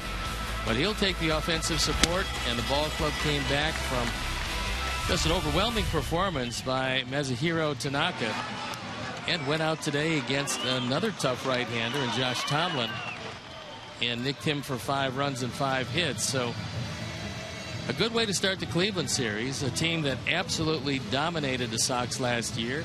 This year completely different, a great turnaround against a division rival, and every time you win a game in the division you actually pick up 2 against that particular team. And that's what's happened. The Indians have really struggled in the division. The Sox now over 500 in the Central. And Detroit getting beat 5-0 by Oakland. And Cabrera was in the starting lineup, although probably not 100%. That being said, Oakland's a good, strong team. And if you're trying to pick up some ground, you couldn't find any team better for Detroit to play than the Oakland Athletics. Also, Texas beat Minnesota 7-2. So you got to play well inside your division. But right now, let's go down with Jen Lada and our guests. Connor Gillespie, what a day. Have a holiday. 4 for 4 today. You've been seeing the ball so well. Why? You know, I think it's more just swinging at good pitches. You know, I tend to get myself in trouble a little bit when I chase pitches. So, you know, like everybody else out here, you try to swing at pitches and trust that your mechanics are where they need to be. I think I saw just 8 pitches for you today. Were you intentionally aggressive at the plate? No, not necessarily. Like I said, it's truthfully, it's just one of those days where, you know, they threw the exact pitches you're looking for 2 or 3 times, and it's, you know, that's hitting is always being ready and swinging at the right pitches. Jose Quintana gets the victory. How nice is it to contribute to him? He doesn't get many with the squad. Right. You know, he's a great guy. He's a workhorse. You know, he could very easily come in and complain about the run support, and he never says a word. So it feels good to help him out, and it's a well-deserved win for him. All right, Connor, have a wonderful afternoon. Thank you so much. Happy Memorial Day. Guys, Connor also broke up the no-hitter yesterday by Tanaka, and he is actually a trending topic on Twitter right now. Back up to you. All right, Jen, thank you very much. Right now, let's check out our GMC professional grade player of the game. It is indeed Connor Gillespie. Picked up those 3 doubles. He now has 12 on the season. So, for my partner, Steve Stone, our director, Jim Angio, our producer, Mike Leary, our associate producer, Dave Ross, our technical manager, Mark Harper, for the mayor, Mean Joe Grube, also for the executive producer, Jim Corno Jr., and for Dave Chella, Doug Bullard, Frank D'Amato, Frank Leone. This is The Hawk. So long, everybody. Coming up next, Subaru Postgame Live with Chuck and Bill. All right, Chuck and Bill, you've been watching White Sox baseball on Comcast Sportsnet.